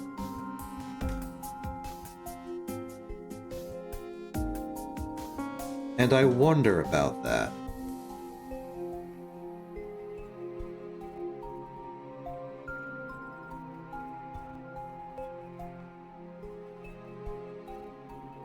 Do we have the Oberon breaker?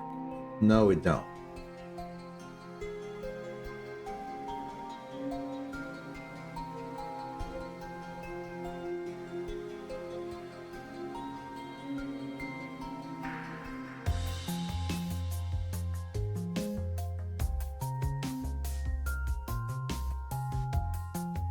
Oh, there are many ways to work at solving this, and they're all dumb. I love it.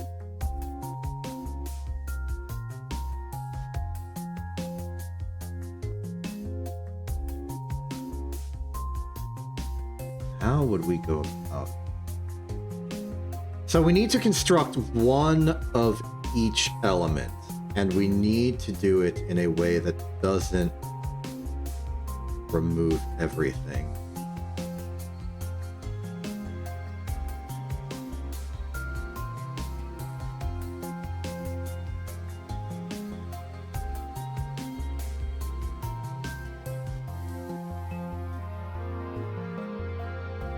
Is this the media? Yeah.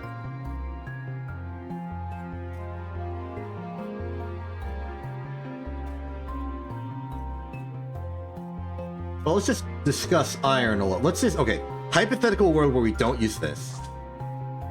How much are we getting out of this? We get iron and quicksilver. So we're getting 4. Can we split this into sections of 4? And 11, 12. 15, 16. 17, 18, 19, 20, 21, 22. No, we cannot. Bring this back to the equation. Can we split this into cuts of 6 mostly? 1, 2, 3, 4, 5, 6, 7, 8, 9, 10, 11, 12, 13, 14, 18, 19, 21, 22. Almost.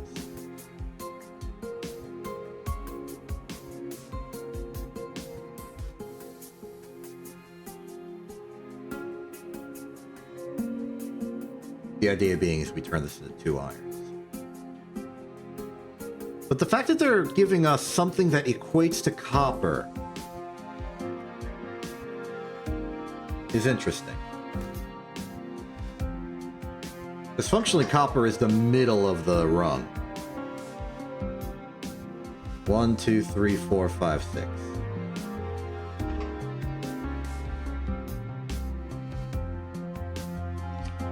So if we start at that 4,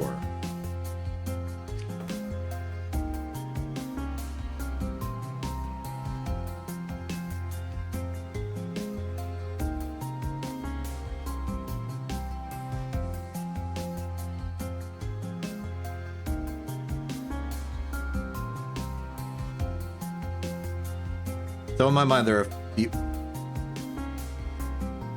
Wait a minute. Wait a minute. Hold on. I just had a... I thought... I thinked. I did a little bit of thinking.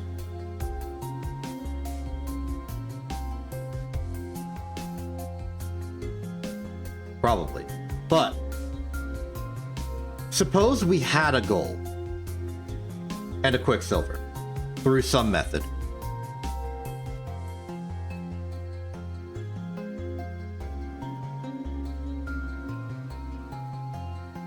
We could make a gold out of that quicksilver. Then... no, because then we would split it, and then it would be 2 silvers, and how do we get a quicksilver out of that? Well, we can split the silver into... we can reject the silver. One of the silver, so we get a silver and a silver. And then we reject one of them, and we get silver, copper, quicksilver. We then go back to the glyph of proliferation, and then we get 2 coppers. And then we split the copper into 2 irons, and we reject it into copper, tin, quicksilver. And then we split the tin, but then we proliferate it into 2 tin, and then we split the tin into a lead. And then we're at the bottom and we don't have quicksilver anymore. I need to... give me a moment here. So, let's say a gold and a quicksilver exist. We split, we proliferate into 2 golds, and then split into a gold, silver, silver. We then reject 2 gold, silver, iron, quicksilver. We then proliferate to make gold, silver, iron, iron. We then split it into gold. No, because splitting doesn't work going downwards. This would divide it. I'm making up alchemy that doesn't exist.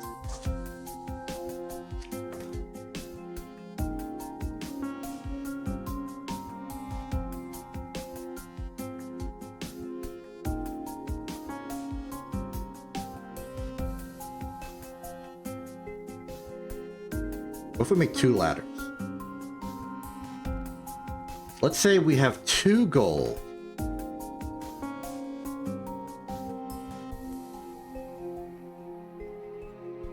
And we leach out all the quicksilver from it into like a feed tape of quicksilver.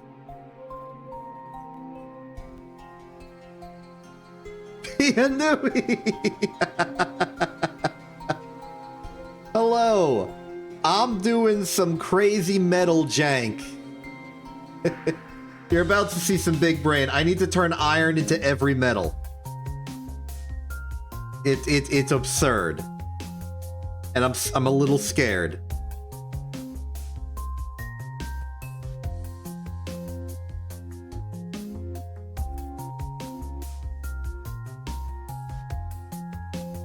I do think I'll probably need at least...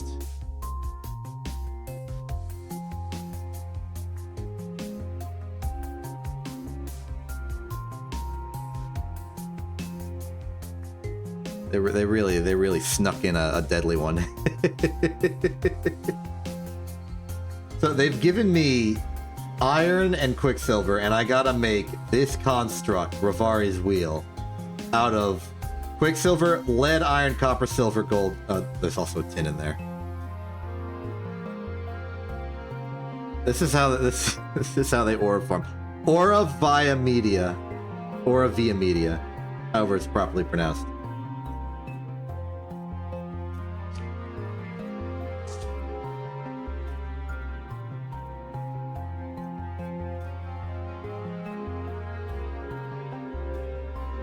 I need to start somewhere, and I think that somewhere is making gold. Let's just make gold real quick.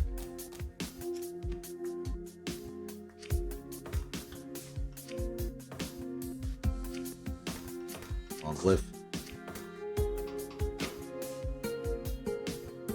So we do this. Let's just project immediately.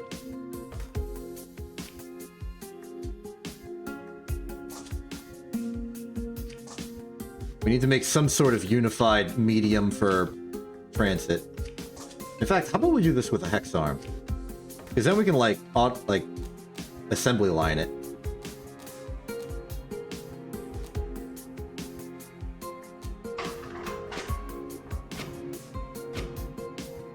Oh.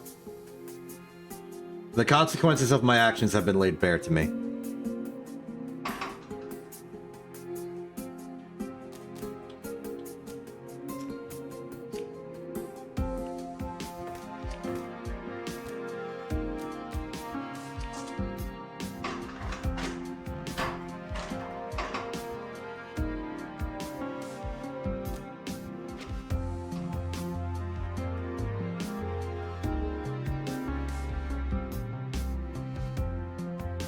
Yes, okay. So we've got a copper.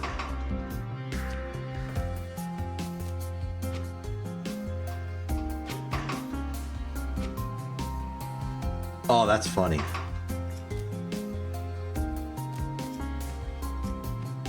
Oh, wait for it. Funnily enough, that's equal to a reset.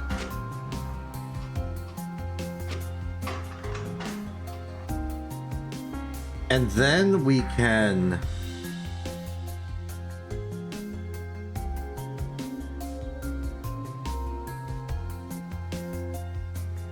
We could refine these together. I think I would like to actually reject one.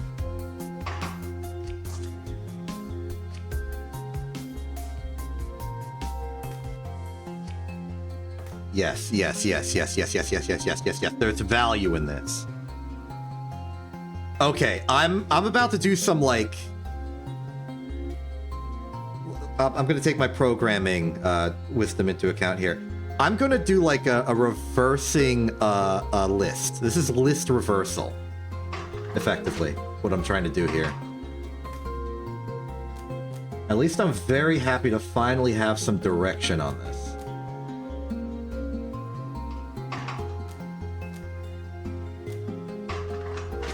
So here's my like notion of a setup.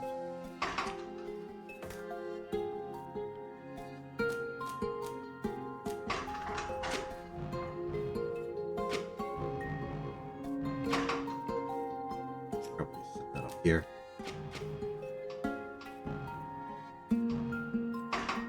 We can do that. No. So here's my setup idea.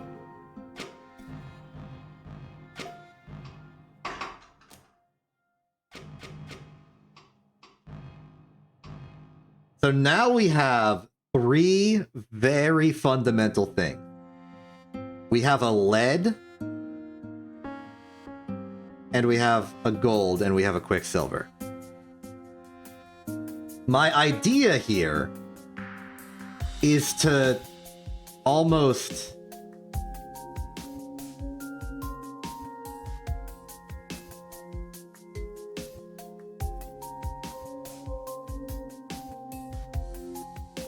Yeah. Okay. Yes. An ad break has started, darn it. But my idea is that we can sort of go through the ladder of proliferation.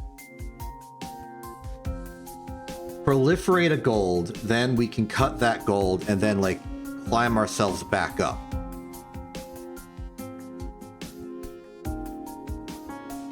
And then do it again from silver. And then, like, bifurcate our way down.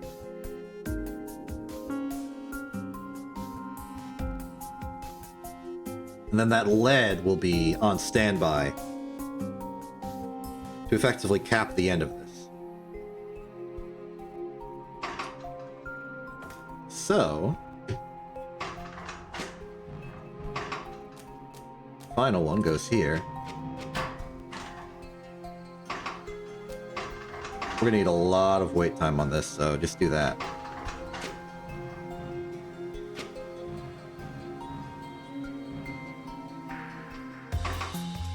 One more turn. Meanwhile, we're gonna have you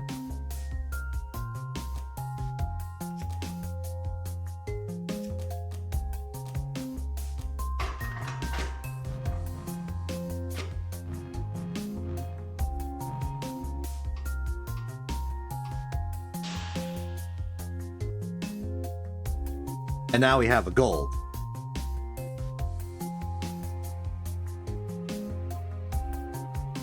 Next step is going to be to divide this, I think.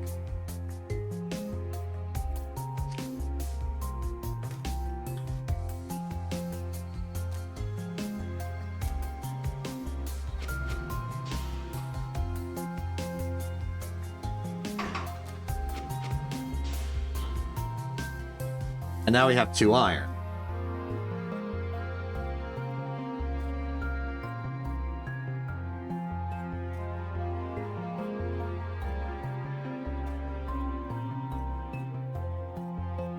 Which we can go tin, lead, copper, silver.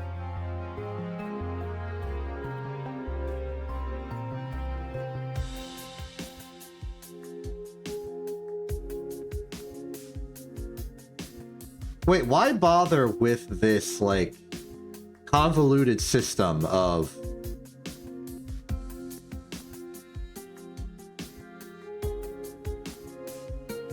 Well, it's because we have an output from this.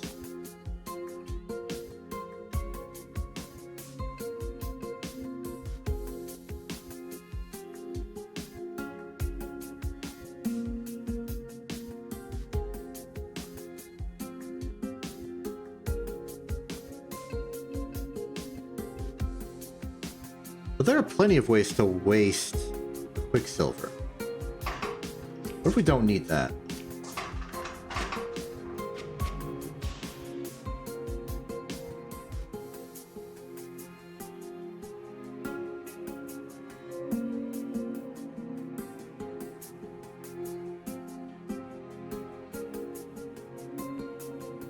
And then we reject. Then all we have to do is reject this gold right here.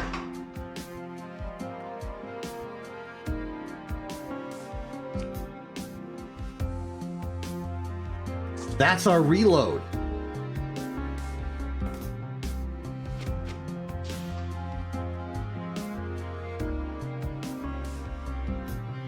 And now, because of what we've done, we have a gold output. Then this silver can go back here, use this Quicksilver. Then we'll have 2 silvers, then we reject it.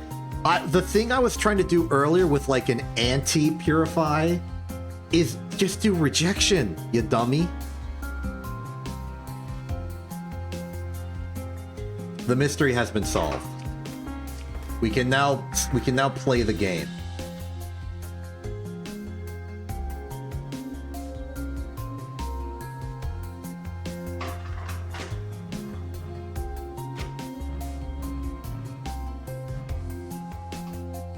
Now, what we choose to do with the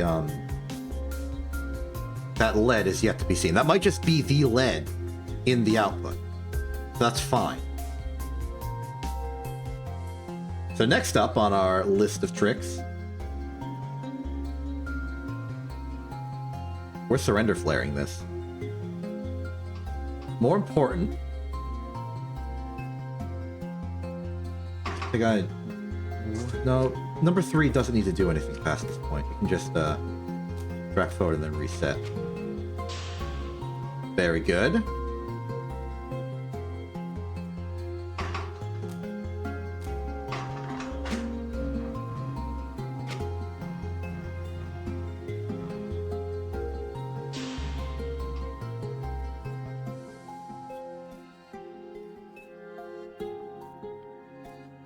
It makes things easier.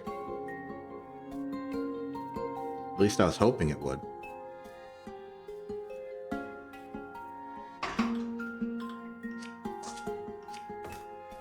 Guess it...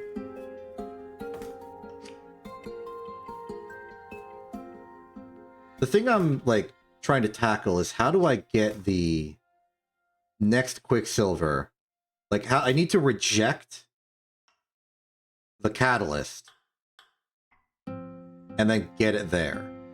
And then, well, get the output there. So I need to do some kind of rotation that puts us off the board and doesn't go over the output.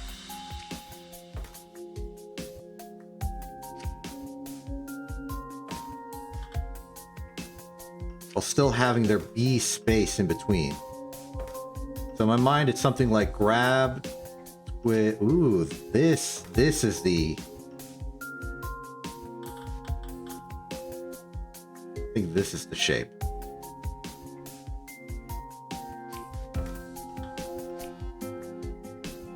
I mean, I guess it could always be just a different arm.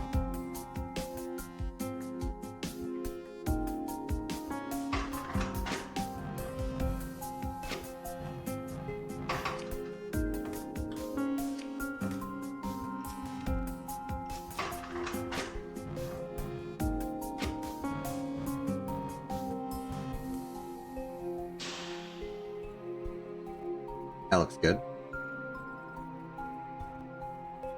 4 has overshot.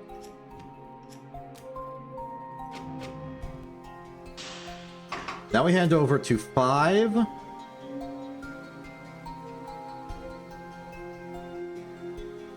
I want 3 to be a piston. I want 3 to be a piston because I want a different arm for doing this stuff. So it's gonna go doot, doot, doot.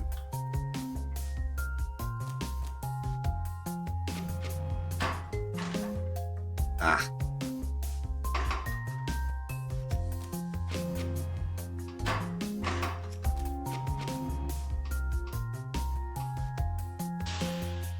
That works. Okay.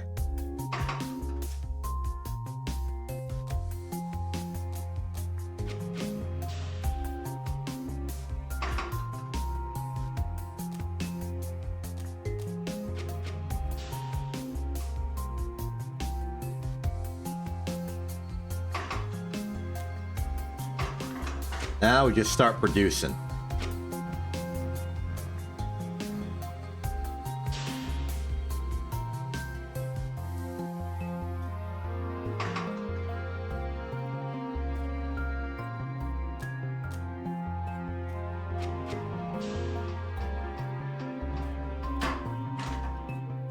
Okay, that looks good. Now I just need to remove the gold.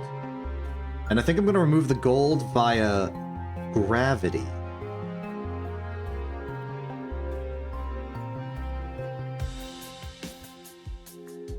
Eventually we're going to get down to a point by doing this system over and over where we have a tin and a Quicksilver. When that happens, we can start constructing the wheel.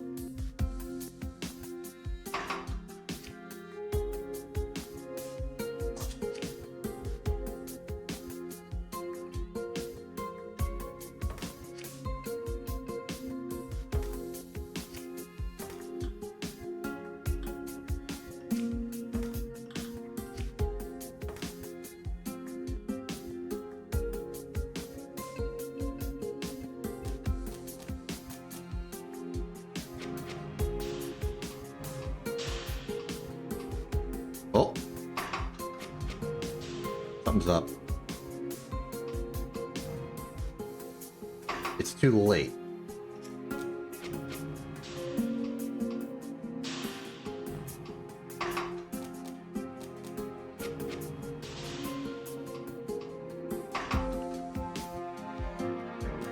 Doot.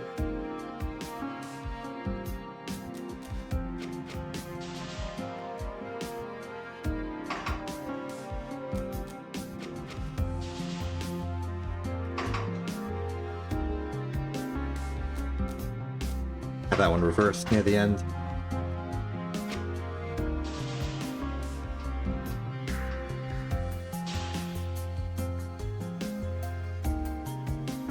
Oh. No.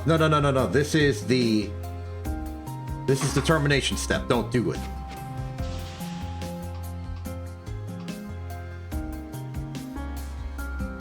Yeah, you're done. We now have everything we need. There are two problems. One is that if I want to surrender flare this, we want to have these actually going the other way. I'm just going to take all of this and spin it around. And we'll construct it over here.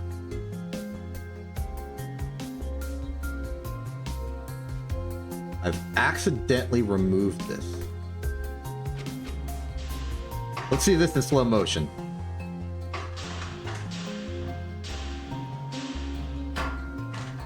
Nice. Forward that way. Not need to be nearly as long. Great.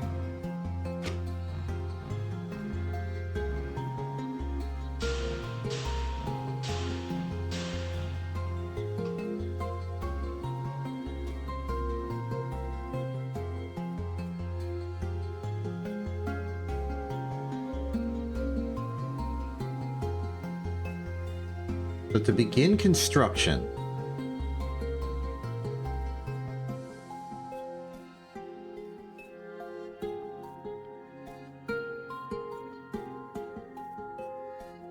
let's like pretend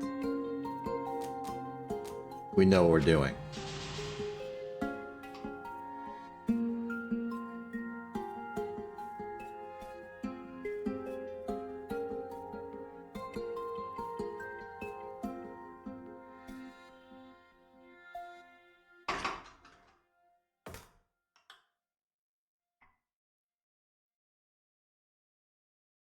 We can do some silly things while we're waiting.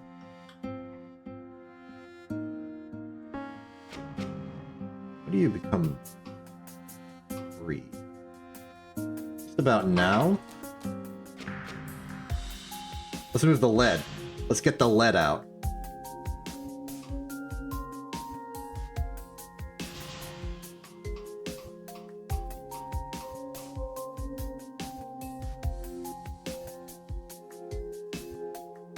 Let's say the lead's destination is... well, right there.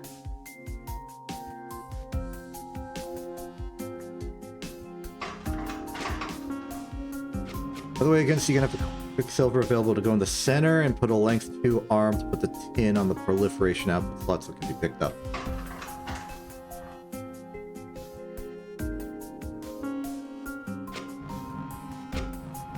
Well, I'm definitely doing the lead handoff thing.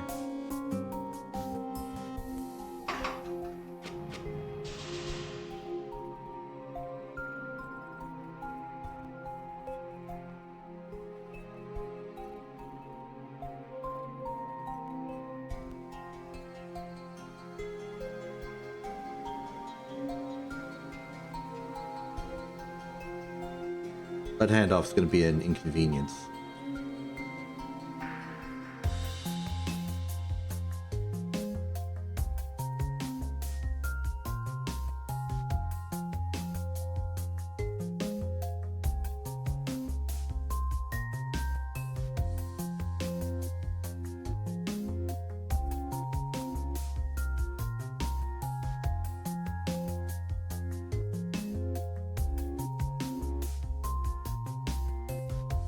No, wait, this is good. This is good. This is fine. I have an idea.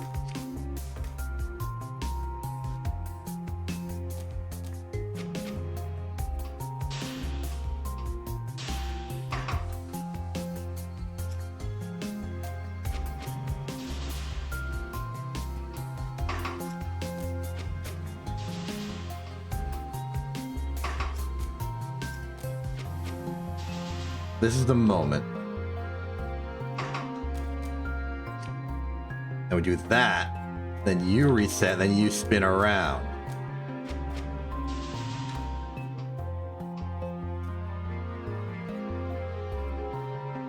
The only complaint I have is the relative position of the lead, but that can be solved by doing this and doing that.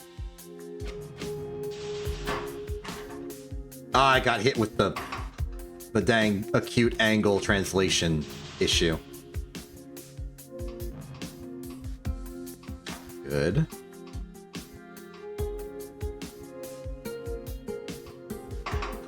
Then one more turn of the 9.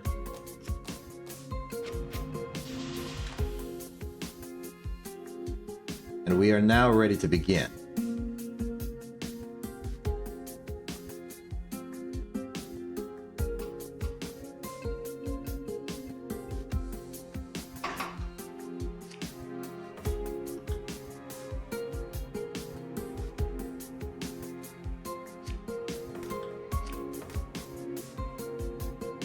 Effectively, all of these must now go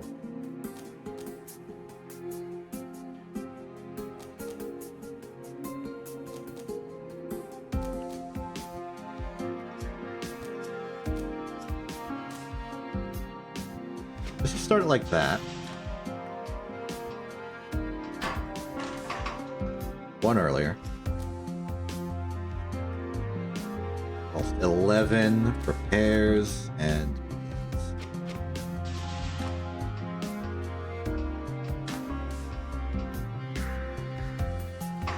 Wrong timing, but sentiment's there.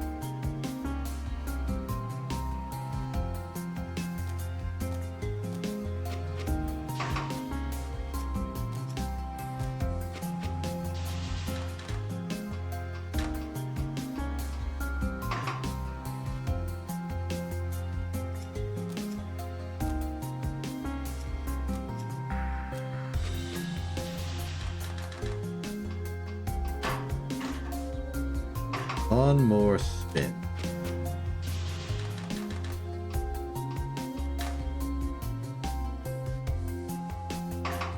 Nine can reset, and 11 can do one rotation to the right.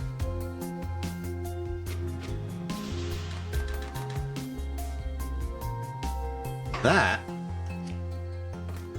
is via media.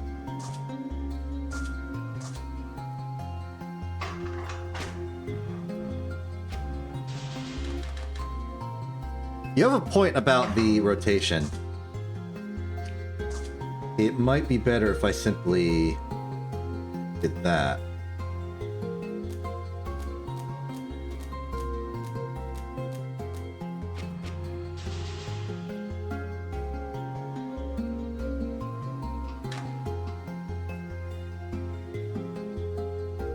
Oh, even better. Kill that. One track to the side. And that's how we'll trigger this.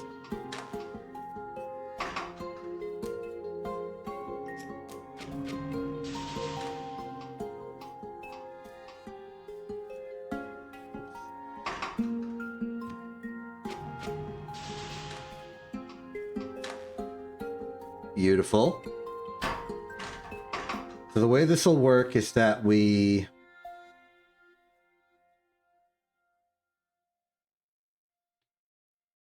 let go, grab, rotate.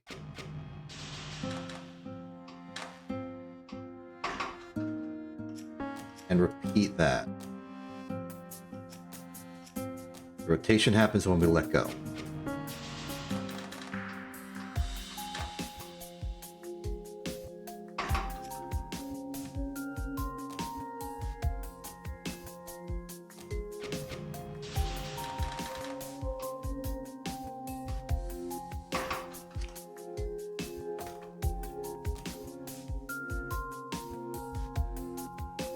think that's everything. For all that we've done here. Cortella time. In the final analysis, that's a pretty compact solution. I've somehow went for like not like area solve, but like pretty dense. And it even looks nice. The lead step's a little awkward, but there might be more options for the lead step if we allow ourselves to dream. Because I can arbitrarily change the starting rotation by changing this. That makes it worse. So ideally we'd want to go like that, but that's not a available rotation. So I guess we'll just stick to what we have.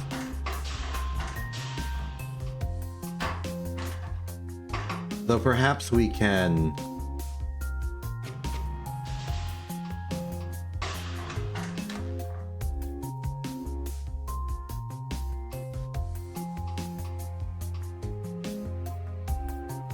It might be for the best if we twist close to immediately.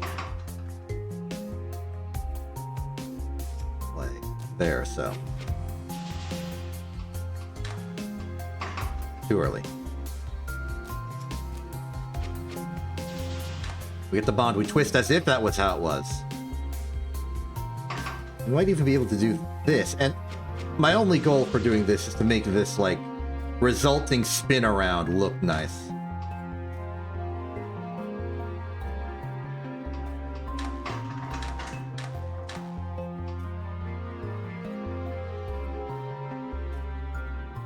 Now, kill this. Where are we losing the most time? It's arm 7. Did not expect that.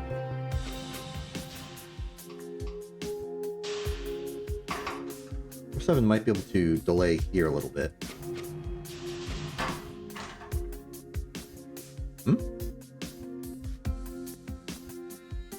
Ah, the loop is now colliding with itself.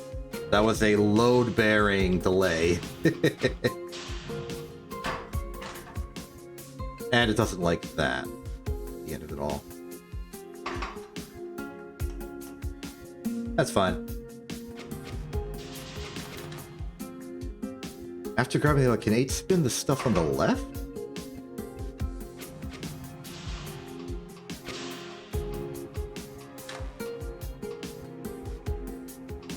There's a... Wait, why is there a rogue copper here? Where'd that come from? Oh, it came from the next loop, of course. Next loop has started already.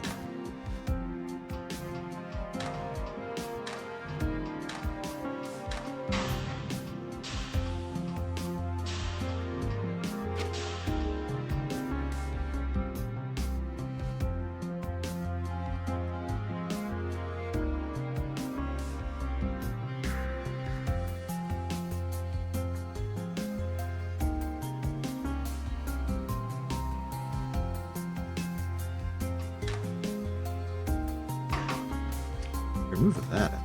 No, I can't. I'm choosing to be satisfied with this.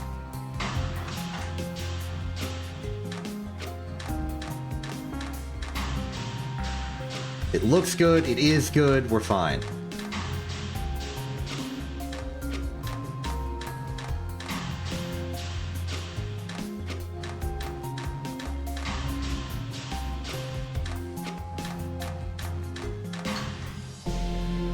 Yes. We are good. I do have an improvement I thought of. Or just like a concept. If we spin this around, then this ends up here. Like, pack it in.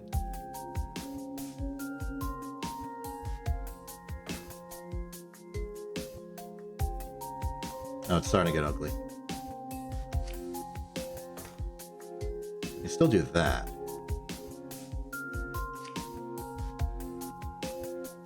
Theoretically, that could go there. That can go there. Even better, this can exist as like a track that goes all the way down.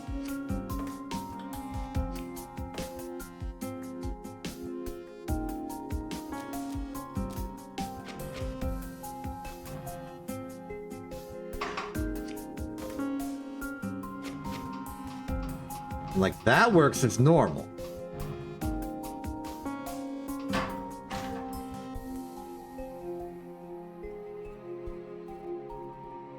He doesn't need to do another turn here then. So that's a technical improvement.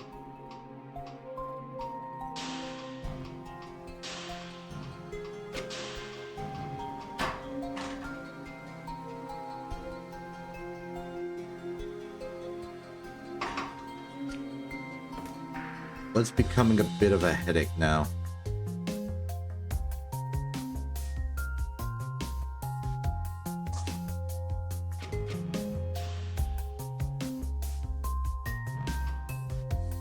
Oh, we can sneak lead through.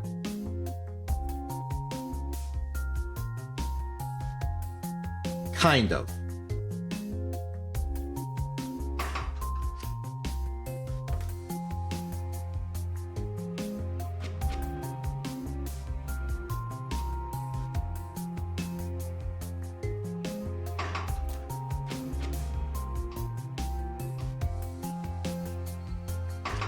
It has to be a piston, but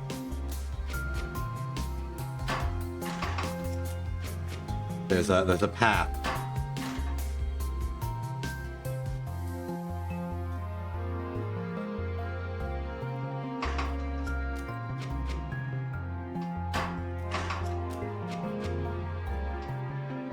There's a path.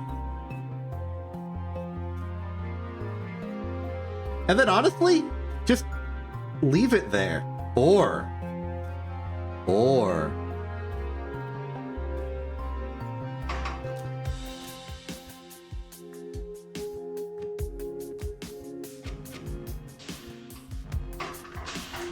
I want to say a golden path, but this is the exact opposite. Look at that positioning. It is already in the exact perfect slot for via mediating.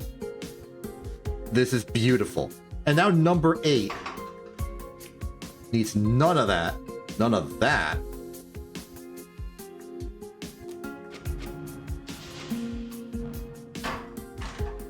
And all of this can mostly be ignored.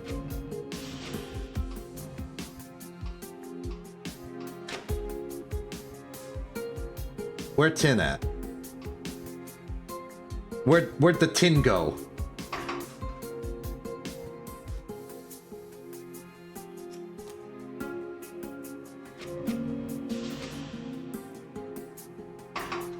We may be acting too soon?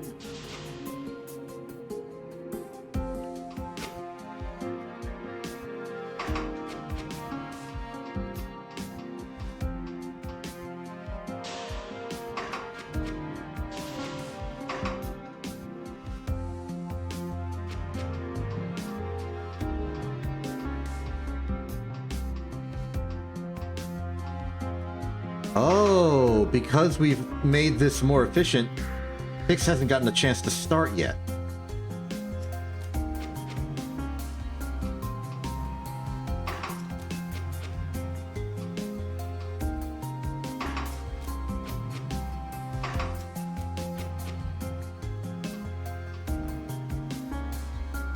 I think also comes down to we need to delay number 5.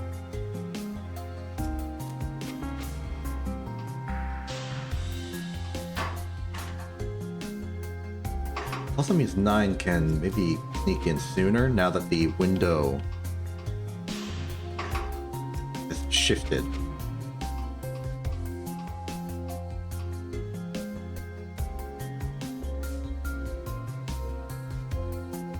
Oh, I've just been grabbing it earlier instead of taking advantage of the moment. Yes.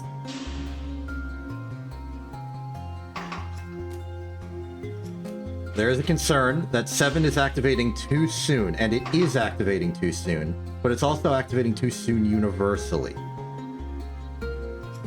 Because I can do that.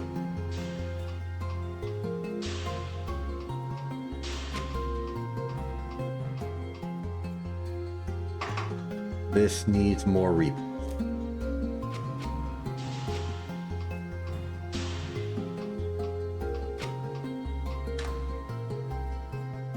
Not the exact configuration I wanted.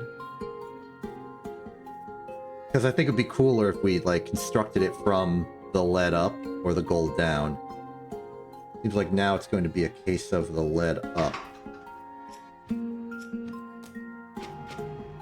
But we can make that adjustment here. No, we can't.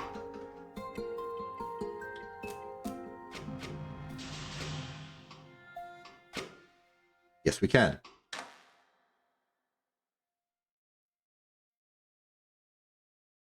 And then we can compact this immediately.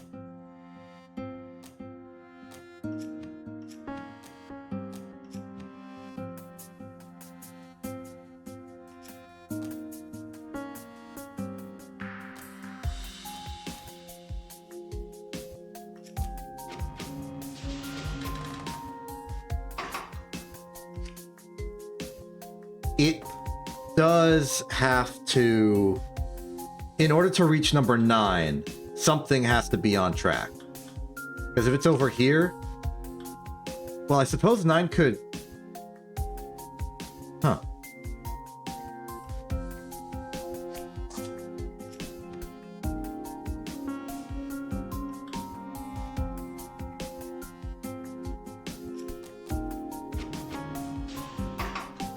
Restart there. It is too late.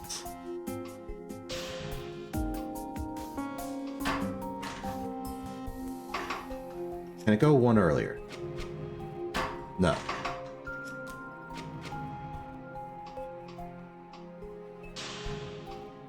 I mean, 7 would have to delay again.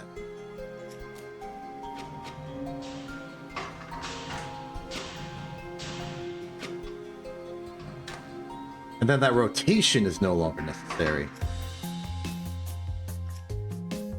Next question is, can 8 arrive 1 frame earlier? I think so, yeah.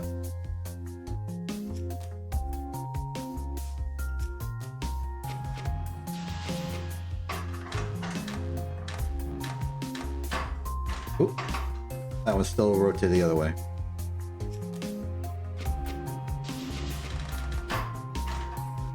No, the loop! It reset! We're experiencing cycle jank.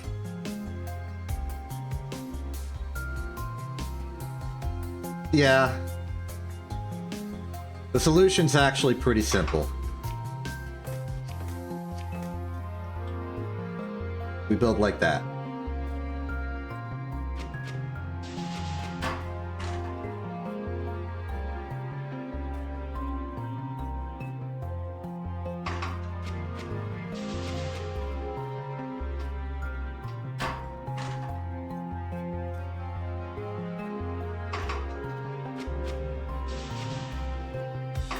Strong agree.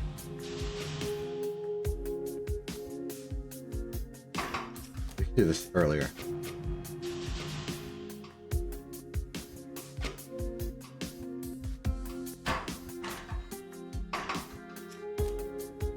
Wait, there's hope, there's hope, there's hope.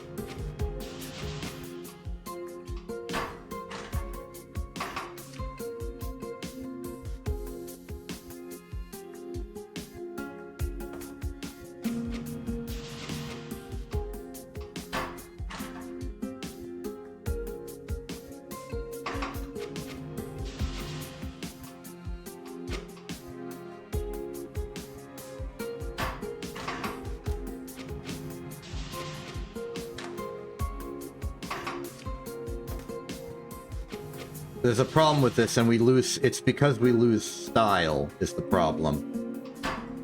Because I want to rotate it that way. Because I want to go from lead to gold or gold to lead. But if we're starting like this, then we have an issue.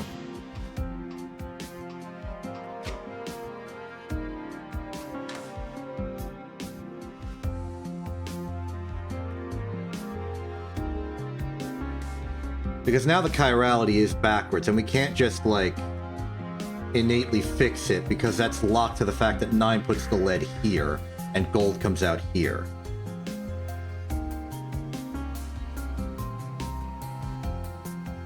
It's something we don't really have the time budget to fix.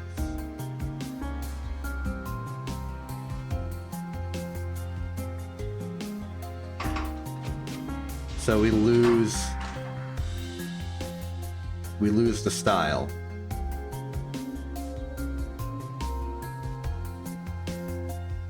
It'll have to go from lead to tin then.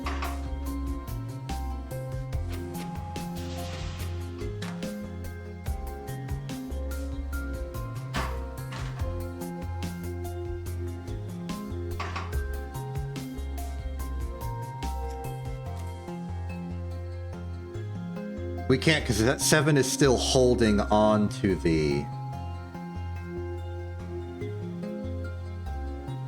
lead.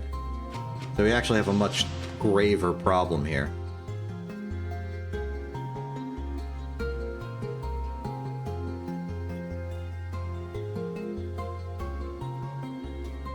Oh, wait, is the chirality here fine, actually?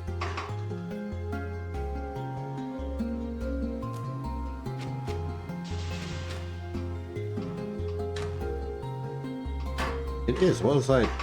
Just... We can chirality by twisting 8 the other way.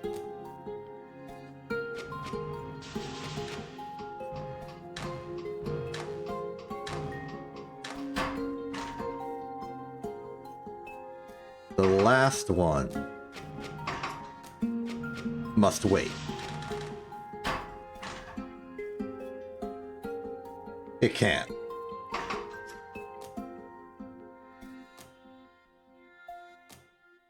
Easy fix, we do a little flippy.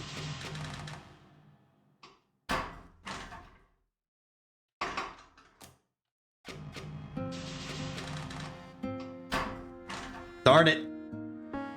Okay. It's all falling apart.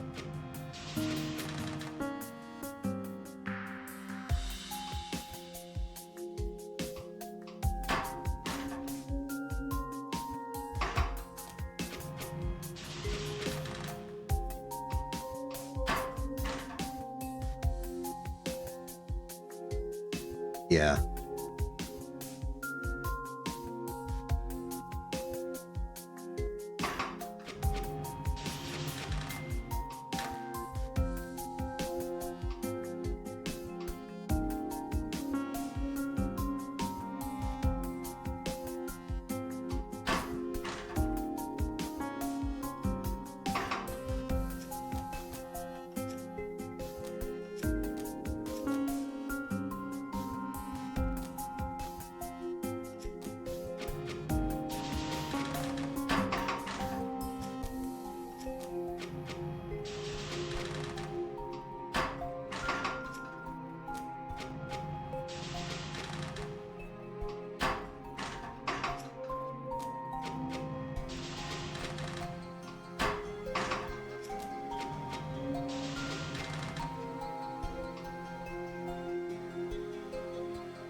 Oh, that just flat out doesn't work.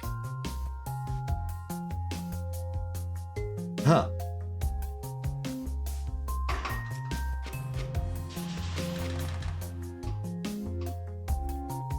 That's funny.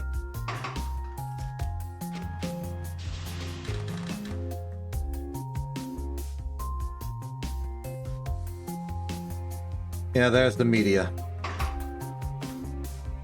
We got there. We're back. We've returned. It's okay. Style is an important element of a construction, I believe. And we got some of the style intact.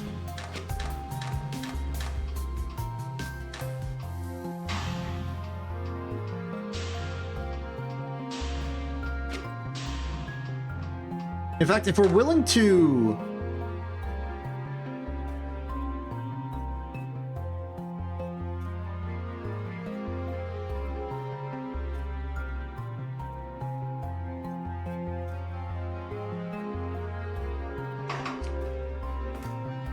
Are we fools? We might be fools.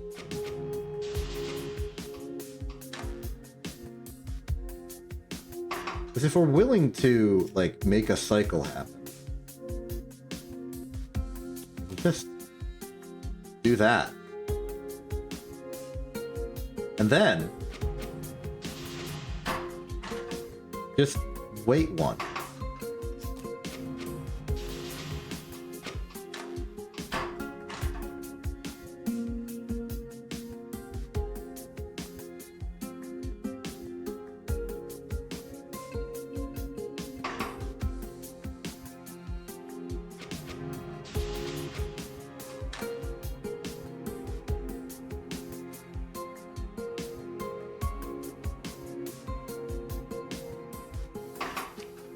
I've solved our problem. Now we can go back to constructing it. Gold. No, we can't. This is obnoxious.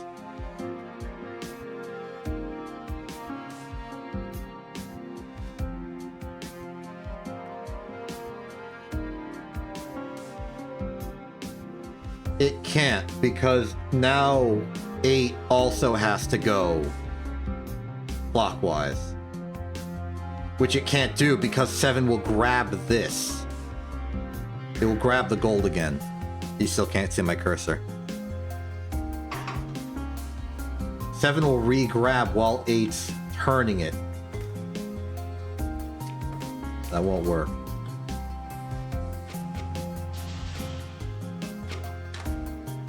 And this originally didn't work because of the cycle jank involved.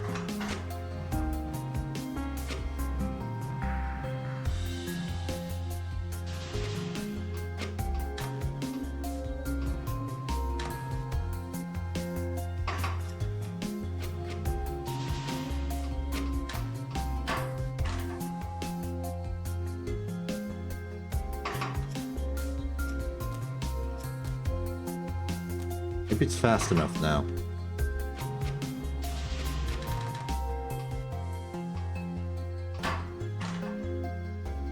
I think it's fast enough now.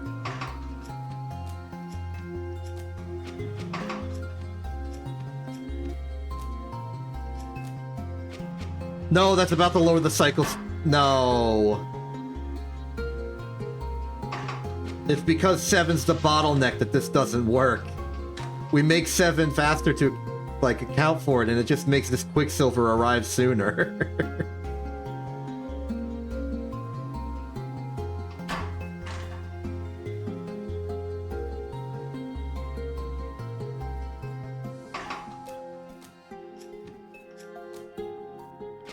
I got a cool idea for style, though. It just needs one extra delay, which I will arbitrarily add.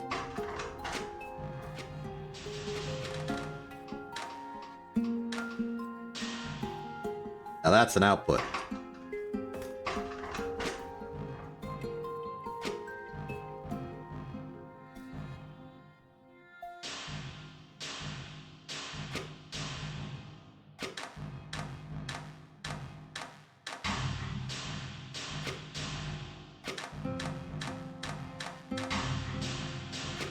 Oh, oi, oi.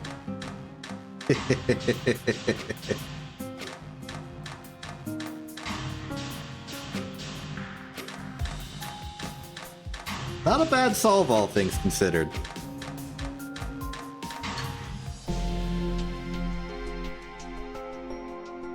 It's one cycle slower, but it's a lot smaller.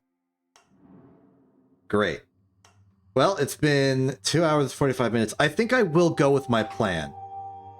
The ideal, like the goal objective for the journal going forward will be one volume of the things that aren't the finale, and then one puzzle from the finale. Which one of these do we want to touch?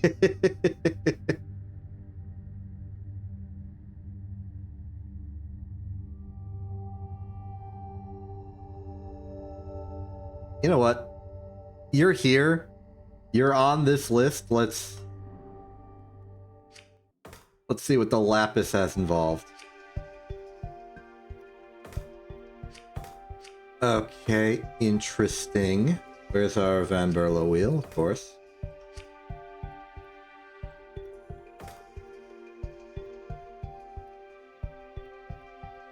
I don't know, this one doesn't seem too bad. The bonds are shenanigans. But everything else seems mostly fine.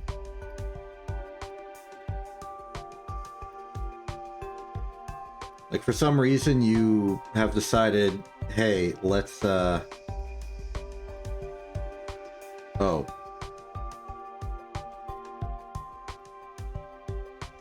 I getcha. I realize why this is an issue. But it's not a big issue. It's just a slightly deferred problem. After all, we have purification. So here, this is our gold gun. It shoots gold that way. Just go like here's the barrel, and it goes like pew.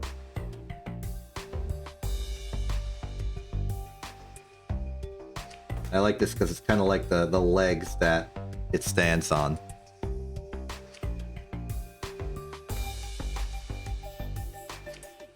So, first step of any good alchemical solution is building a gun.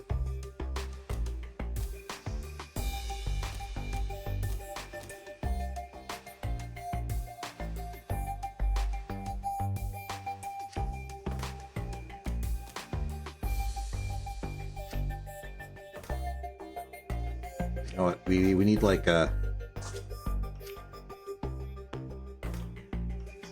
Need the load the feed. Alright, so that makes it gold. This is our gold constructor. Marvel at its beauty.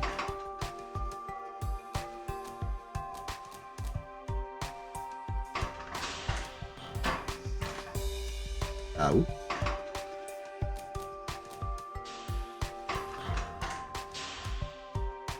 There we go. Now we can make gold whenever we want. Which will be exactly 6 times overall. Yeah, this just happens to be how it is.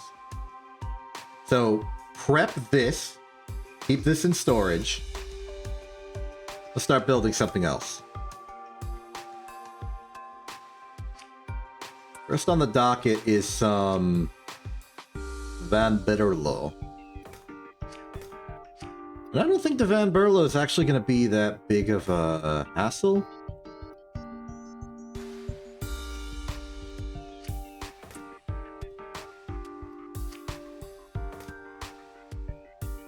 This exterior ring can probably be made like in a real interesting way. So it's like salt fire, salt fire, salt fire, salt fire, salt fire, salt fire. Yeah, that's an interesting exterior. I like it.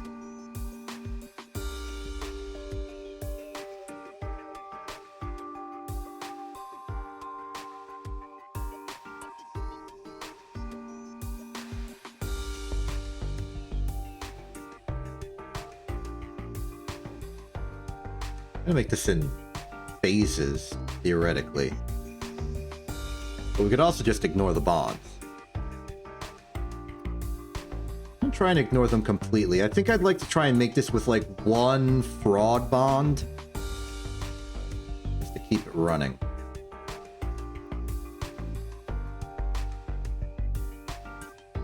Okay, but step 1 is still, of course, the vanberlation.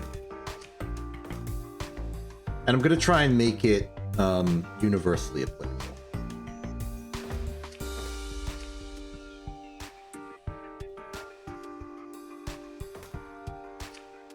What do I mean by that? Basically, I mean, I'm going to pretend that this fire's in here. I'm going to pretend this is a twin salt, even though it isn't.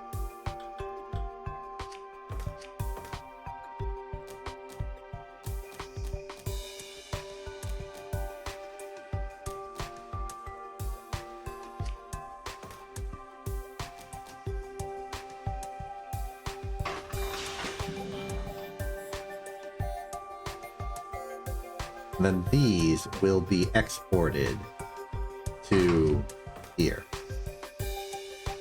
through methods.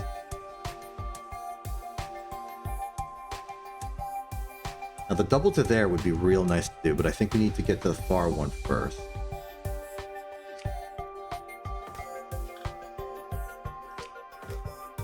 Oh, I'm gonna do some like fancy track stuff.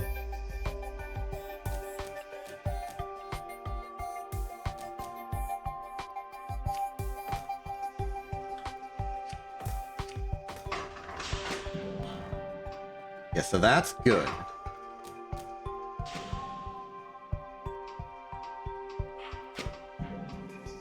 This isn't that bad.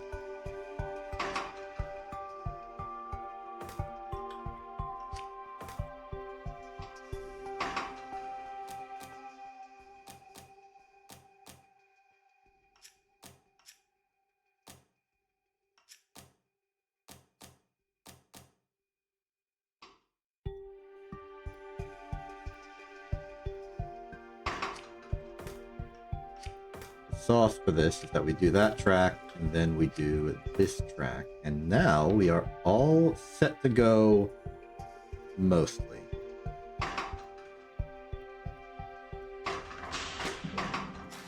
Let's do it like that so they look cool. And then let's not forget that during this operation, the Van Berlo wheel needs to rotate.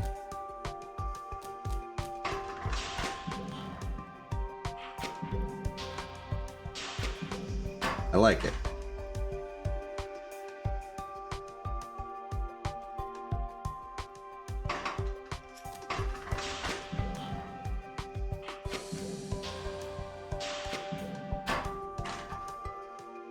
So now we have the quintessence nice and ready to go, sitting in its little container.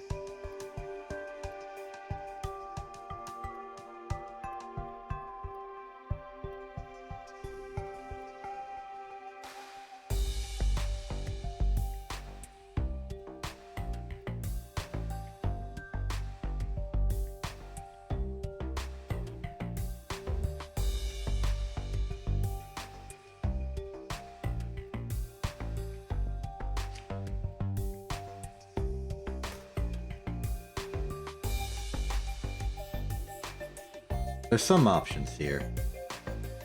I'm just starting to think how we're going to begin getting the ring, particularly the fire aspect of the ring.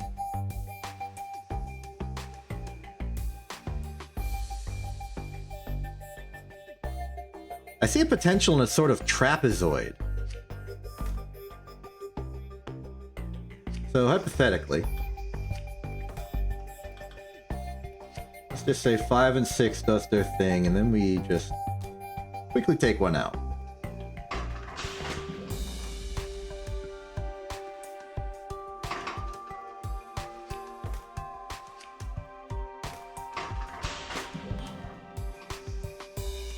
So this could be an aspect of our interior.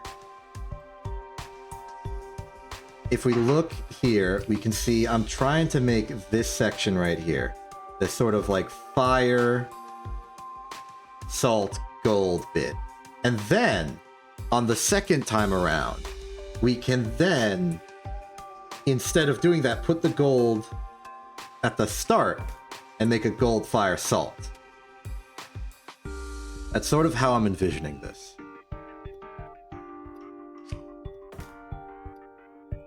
Let's do something silly like that. Ooh, and also because it's gonna be shaping like that. Well, no, it might actually be easier if we do the... Let's just get the first... yeah, it might be easier if we do the outside first.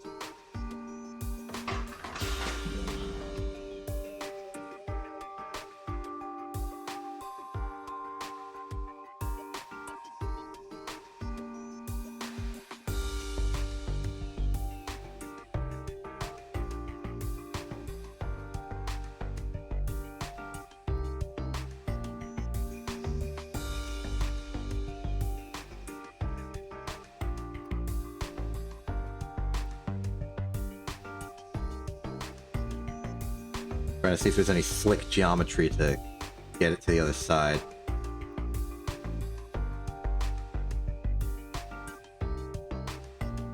I'm not seeing any slick geometry. I can see this. And we can like double arm it up. And that's probably good enough for at least the top.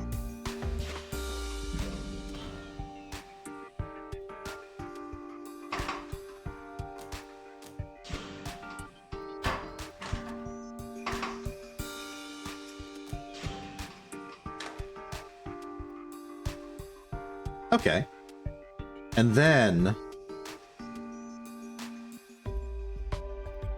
Wait, why would I think that doing the interior first would be good? Now we're stuck. How am I supposed to get something around to the other side?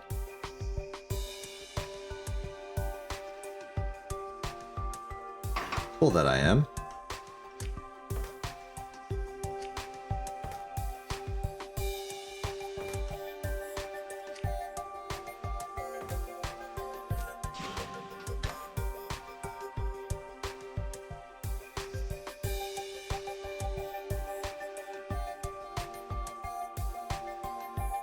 Well, now we have the opposite problem. How are we going to get this out of the way?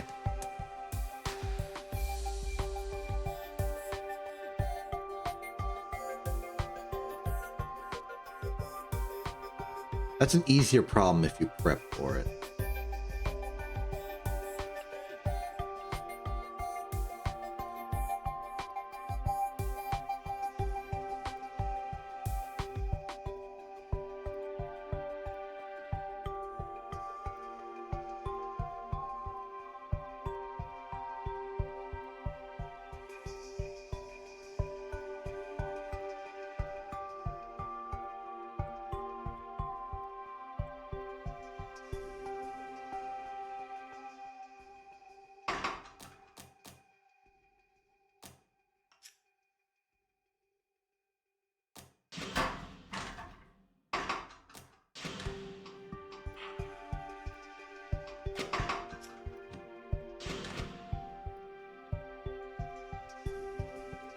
That's fine.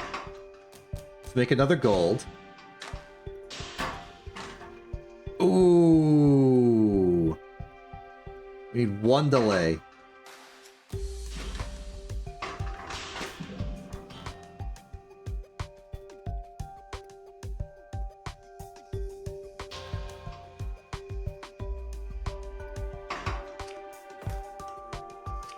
I see a route.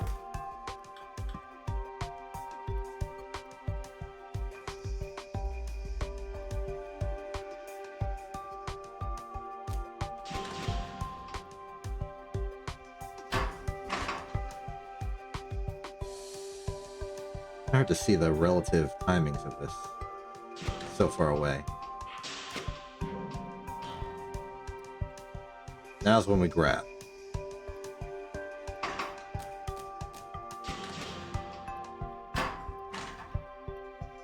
Pretty good. 11 needs to move.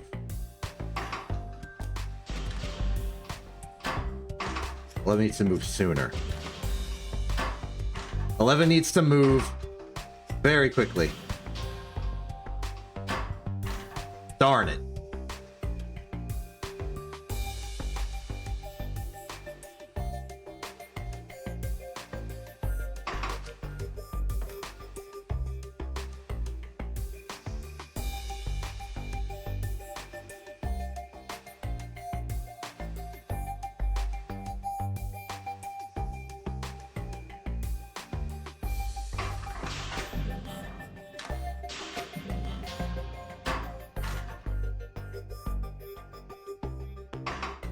Well, 11 can do like an awkward push-pull thing.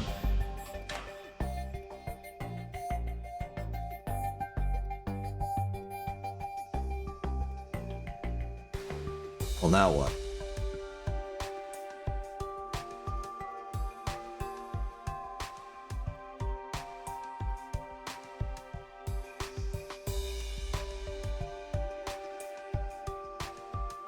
I think it was a mistake to put this here.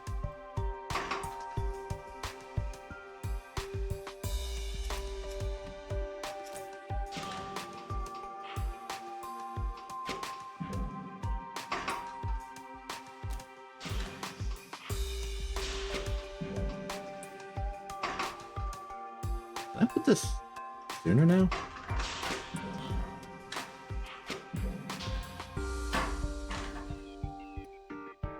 No, it fails to make the gold then.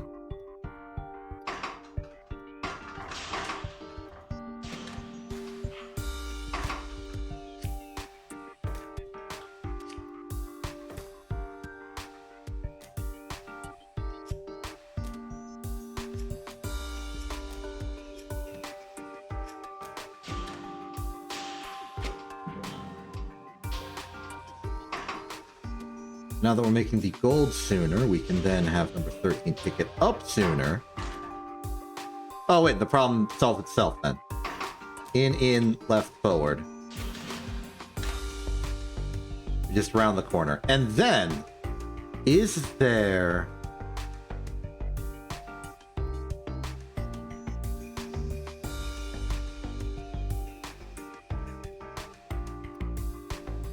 I think we've built this backwards.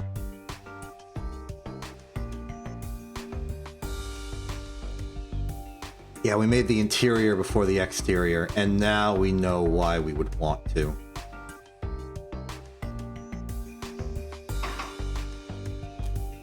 Well, 12 and 13 now have to swap.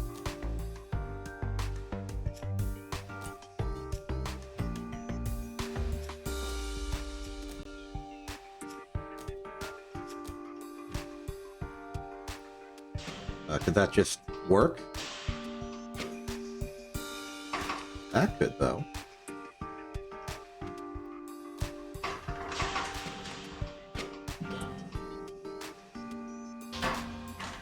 Not so much that, but we're close. And if 12 is the last one, 12 can also be the exit mechanism, so it's okay. It takes a little time.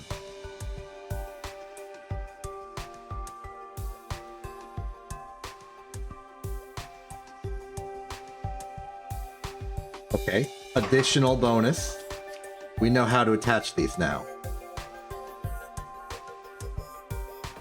Temporarily, of course.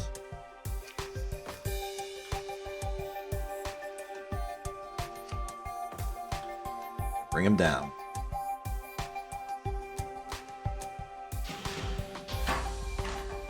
Too soon.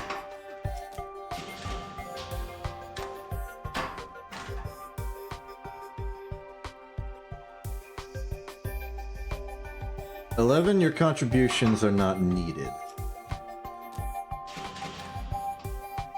12 is turning too quickly.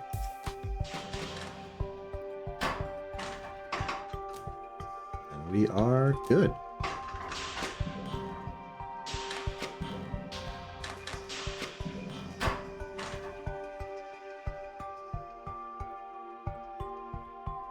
This is happening because it's repeating. But in truth, all that we have done here needs to be repeated multiple times.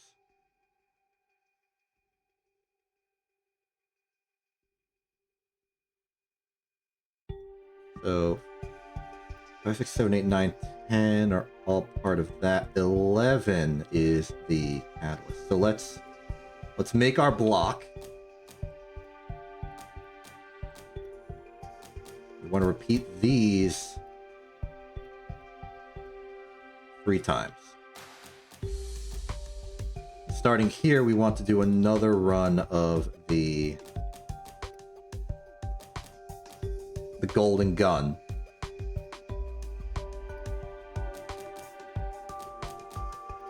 Okay.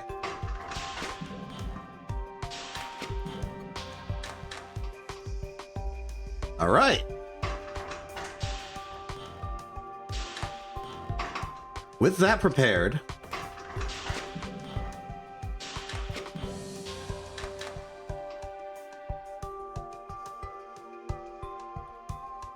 we can now prep the quintessence for its leading role.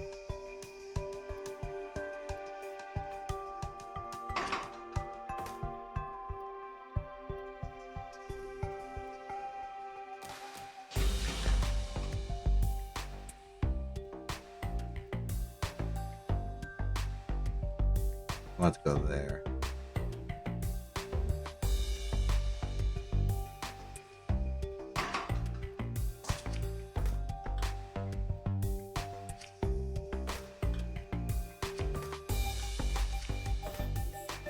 Quintessence can be grabbed around about here. Go back. Very good.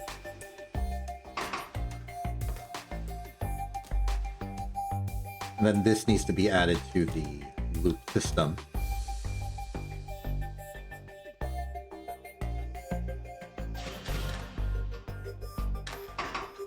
Delay it.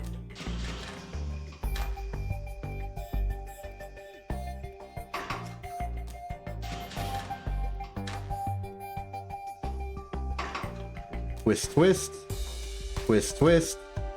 And we will need to do a twist to get the final bond in the middle, I believe. Something has gone wrong. Why?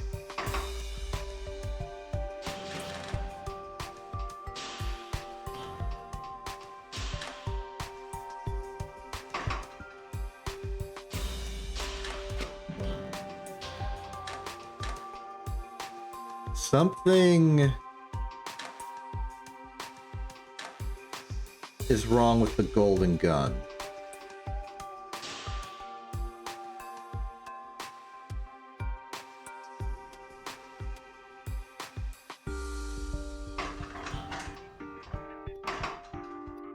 Golden gun is too late? Oh, of course, because the first cut is here. 1, 2, 3, 4, 5, 6. So all of these need to go back 6. 1, 2, 3, 4, 5, 6. And that makes sense because that makes this spacing and this spacing the same.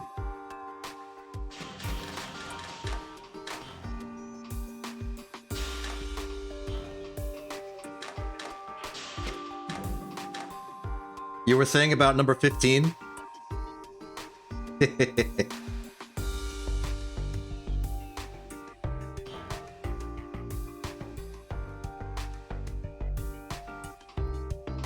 Looks fine to me.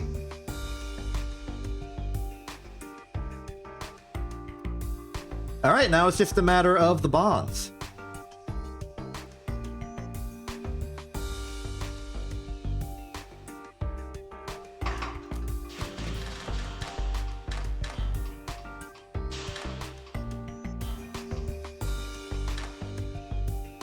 Immediately.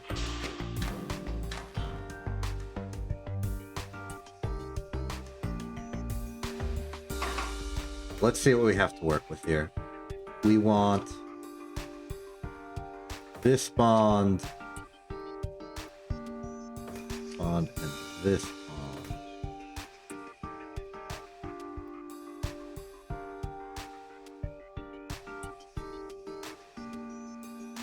You know what? I think it'd be better if we did it from like neutral ground.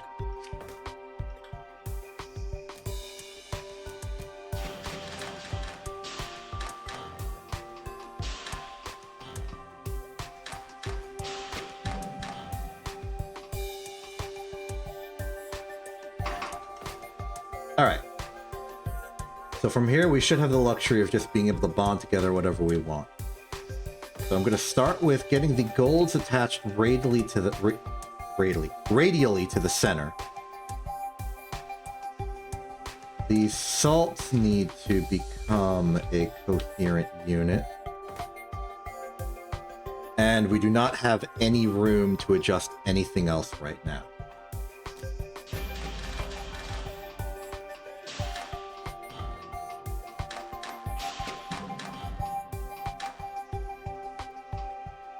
Okay, next step. Next thing we can do is cut these gold bonds.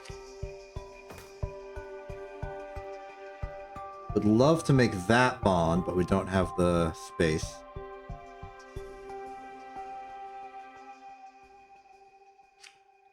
Then we can separate this gold radially, and this gold radially.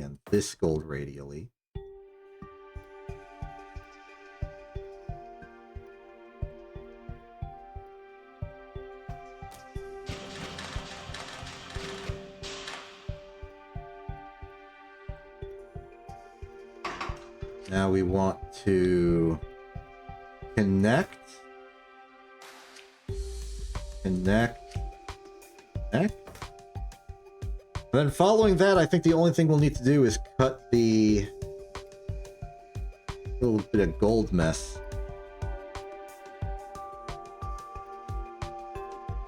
Which, unfortunately, we could not do earlier. But maybe we can.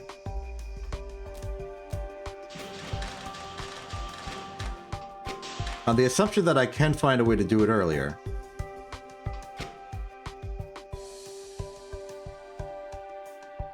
Hit output right there. Let's see if I can find a way to do it during the pivot step.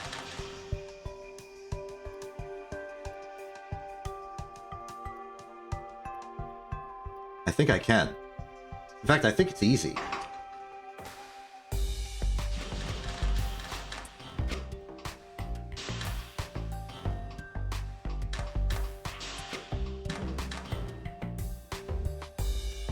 If I put it here. Wrong spot.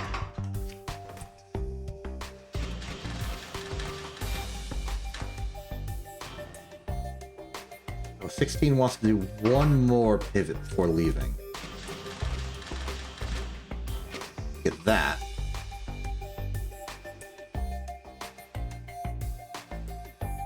And then from here we can do some of the bond work. For instance, the radial golds could be done here.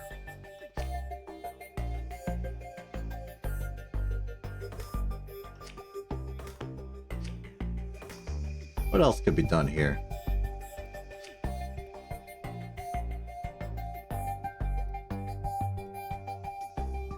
Nothing that involves the outer spoke, which unfortunately is everything remaining that is available. Put that there for a second. 17 needs to be delayed by 1.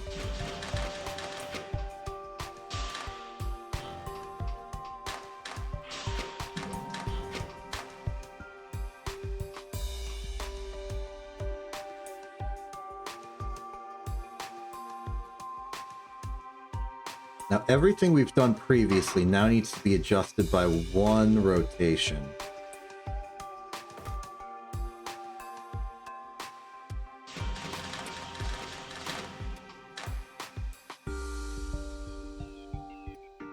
Some of it can now be backtraced to here. For instance, the debonding fire can now be done in this spot instead of over there.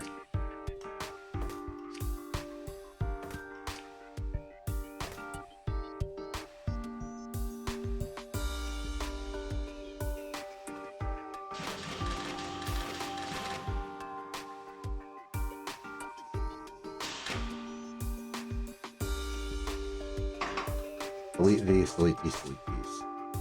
Let me just see the status of it at this turn.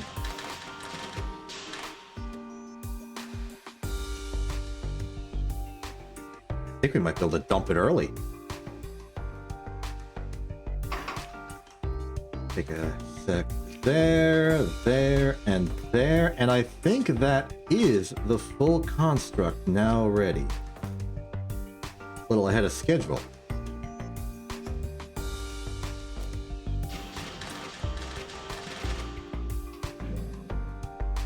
Oh! The radial golds exist.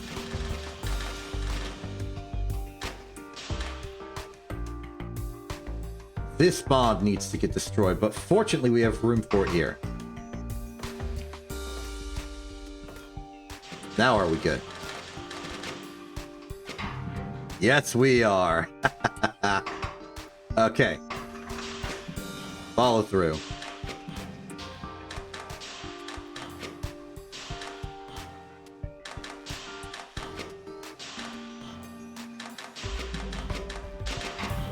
A good one. I liked it. That was fun. Made a cool gun. Did a big spin. I think this is some elegant work over here by the Bamburlo.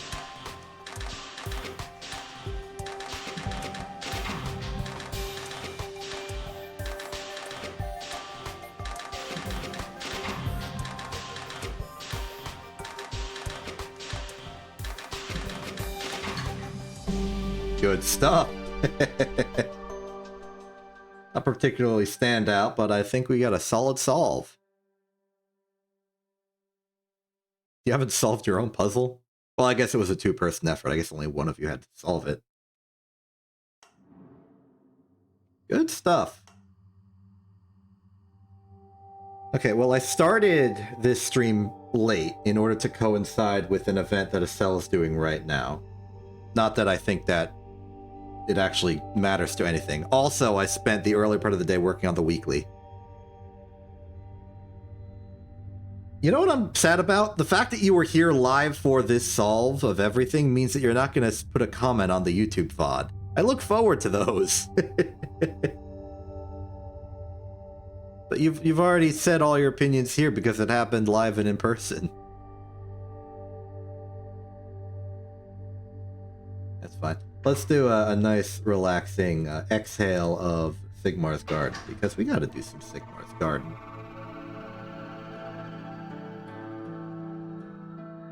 Acella's... Now that Acella's thing is done and I didn't need to prepare, like, media for it, I'm gonna try and reconstruct my stream schedule into something sane and reasonable, which means that Opus Magnum is probably going to return to being the Wednesday thing. Even if Acella is not going to be ready for Ace Attorney for a bit, because it's like con season.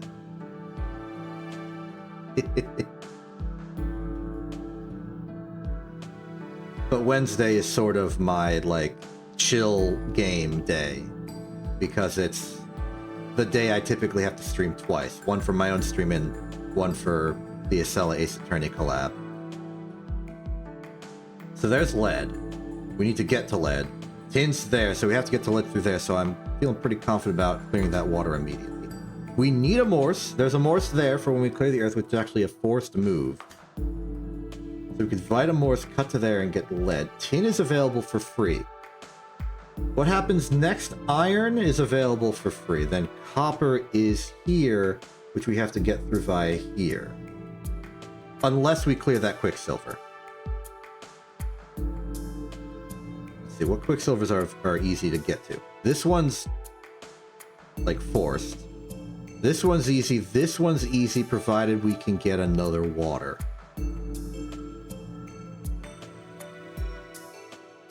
This one, I feel like this one would be a good candidate for the silver. I have to clear out these waters. So there's a water. This water only comes after copper. This one comes after tin. Vita Morse. This Morse can pair with a Vita easily enough. Yeah, let's clear this. Then we need to clear a fire.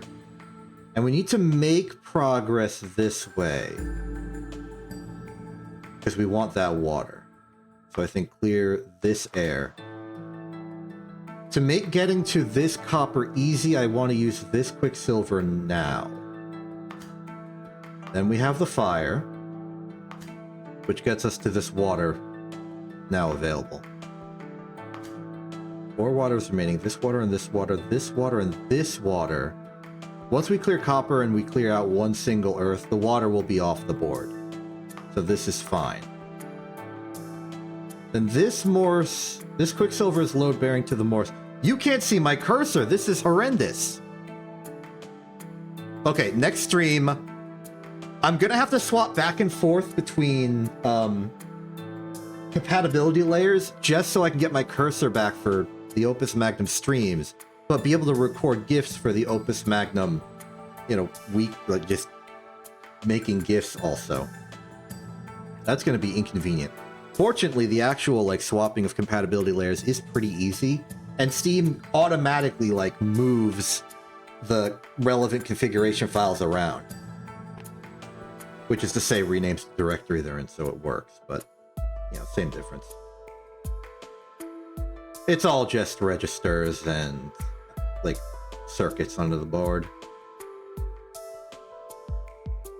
So in terms of load-bearing Quicksilvers, I want to take...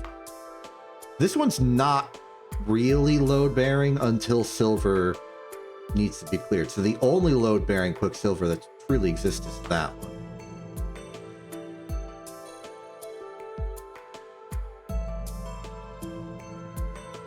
But we want to use this before silver because we want that for silver.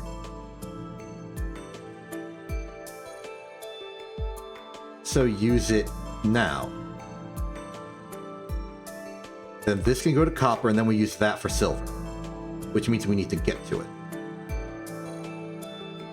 A lot of airs to remove, and I want to make sure I'm not using one that's load-bearing. And also preferably one that gives us an earth. Getting rid of this one will give us access to the silver. There's a knockoff Sigmar's Garden. Neat. And I definitely play slow because I'm also expositing for the benefit of people who do not know how this game works. And also, rambling is my career. I have a weird problem where there are plenty of people in, like, the viewership community that like me, but don't like the games I'm playing. I don't know how to solve that.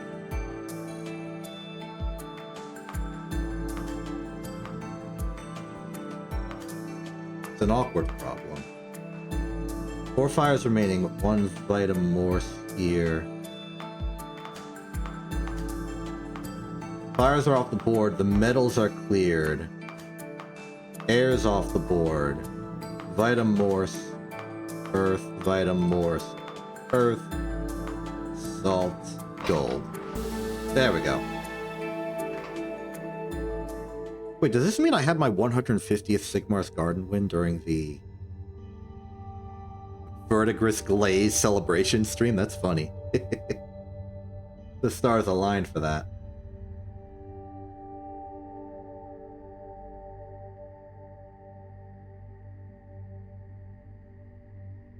Cool. I think that's it for me then. I probably have to set up the RFC soon. I'm behind schedule on that because I started the stream late and etc, etc. I've already set these things. I'm gonna go. See you next week. Hopefully the weeklies happen and they are cool and good. I'm Exception. This is InTV. Have a good day and good night.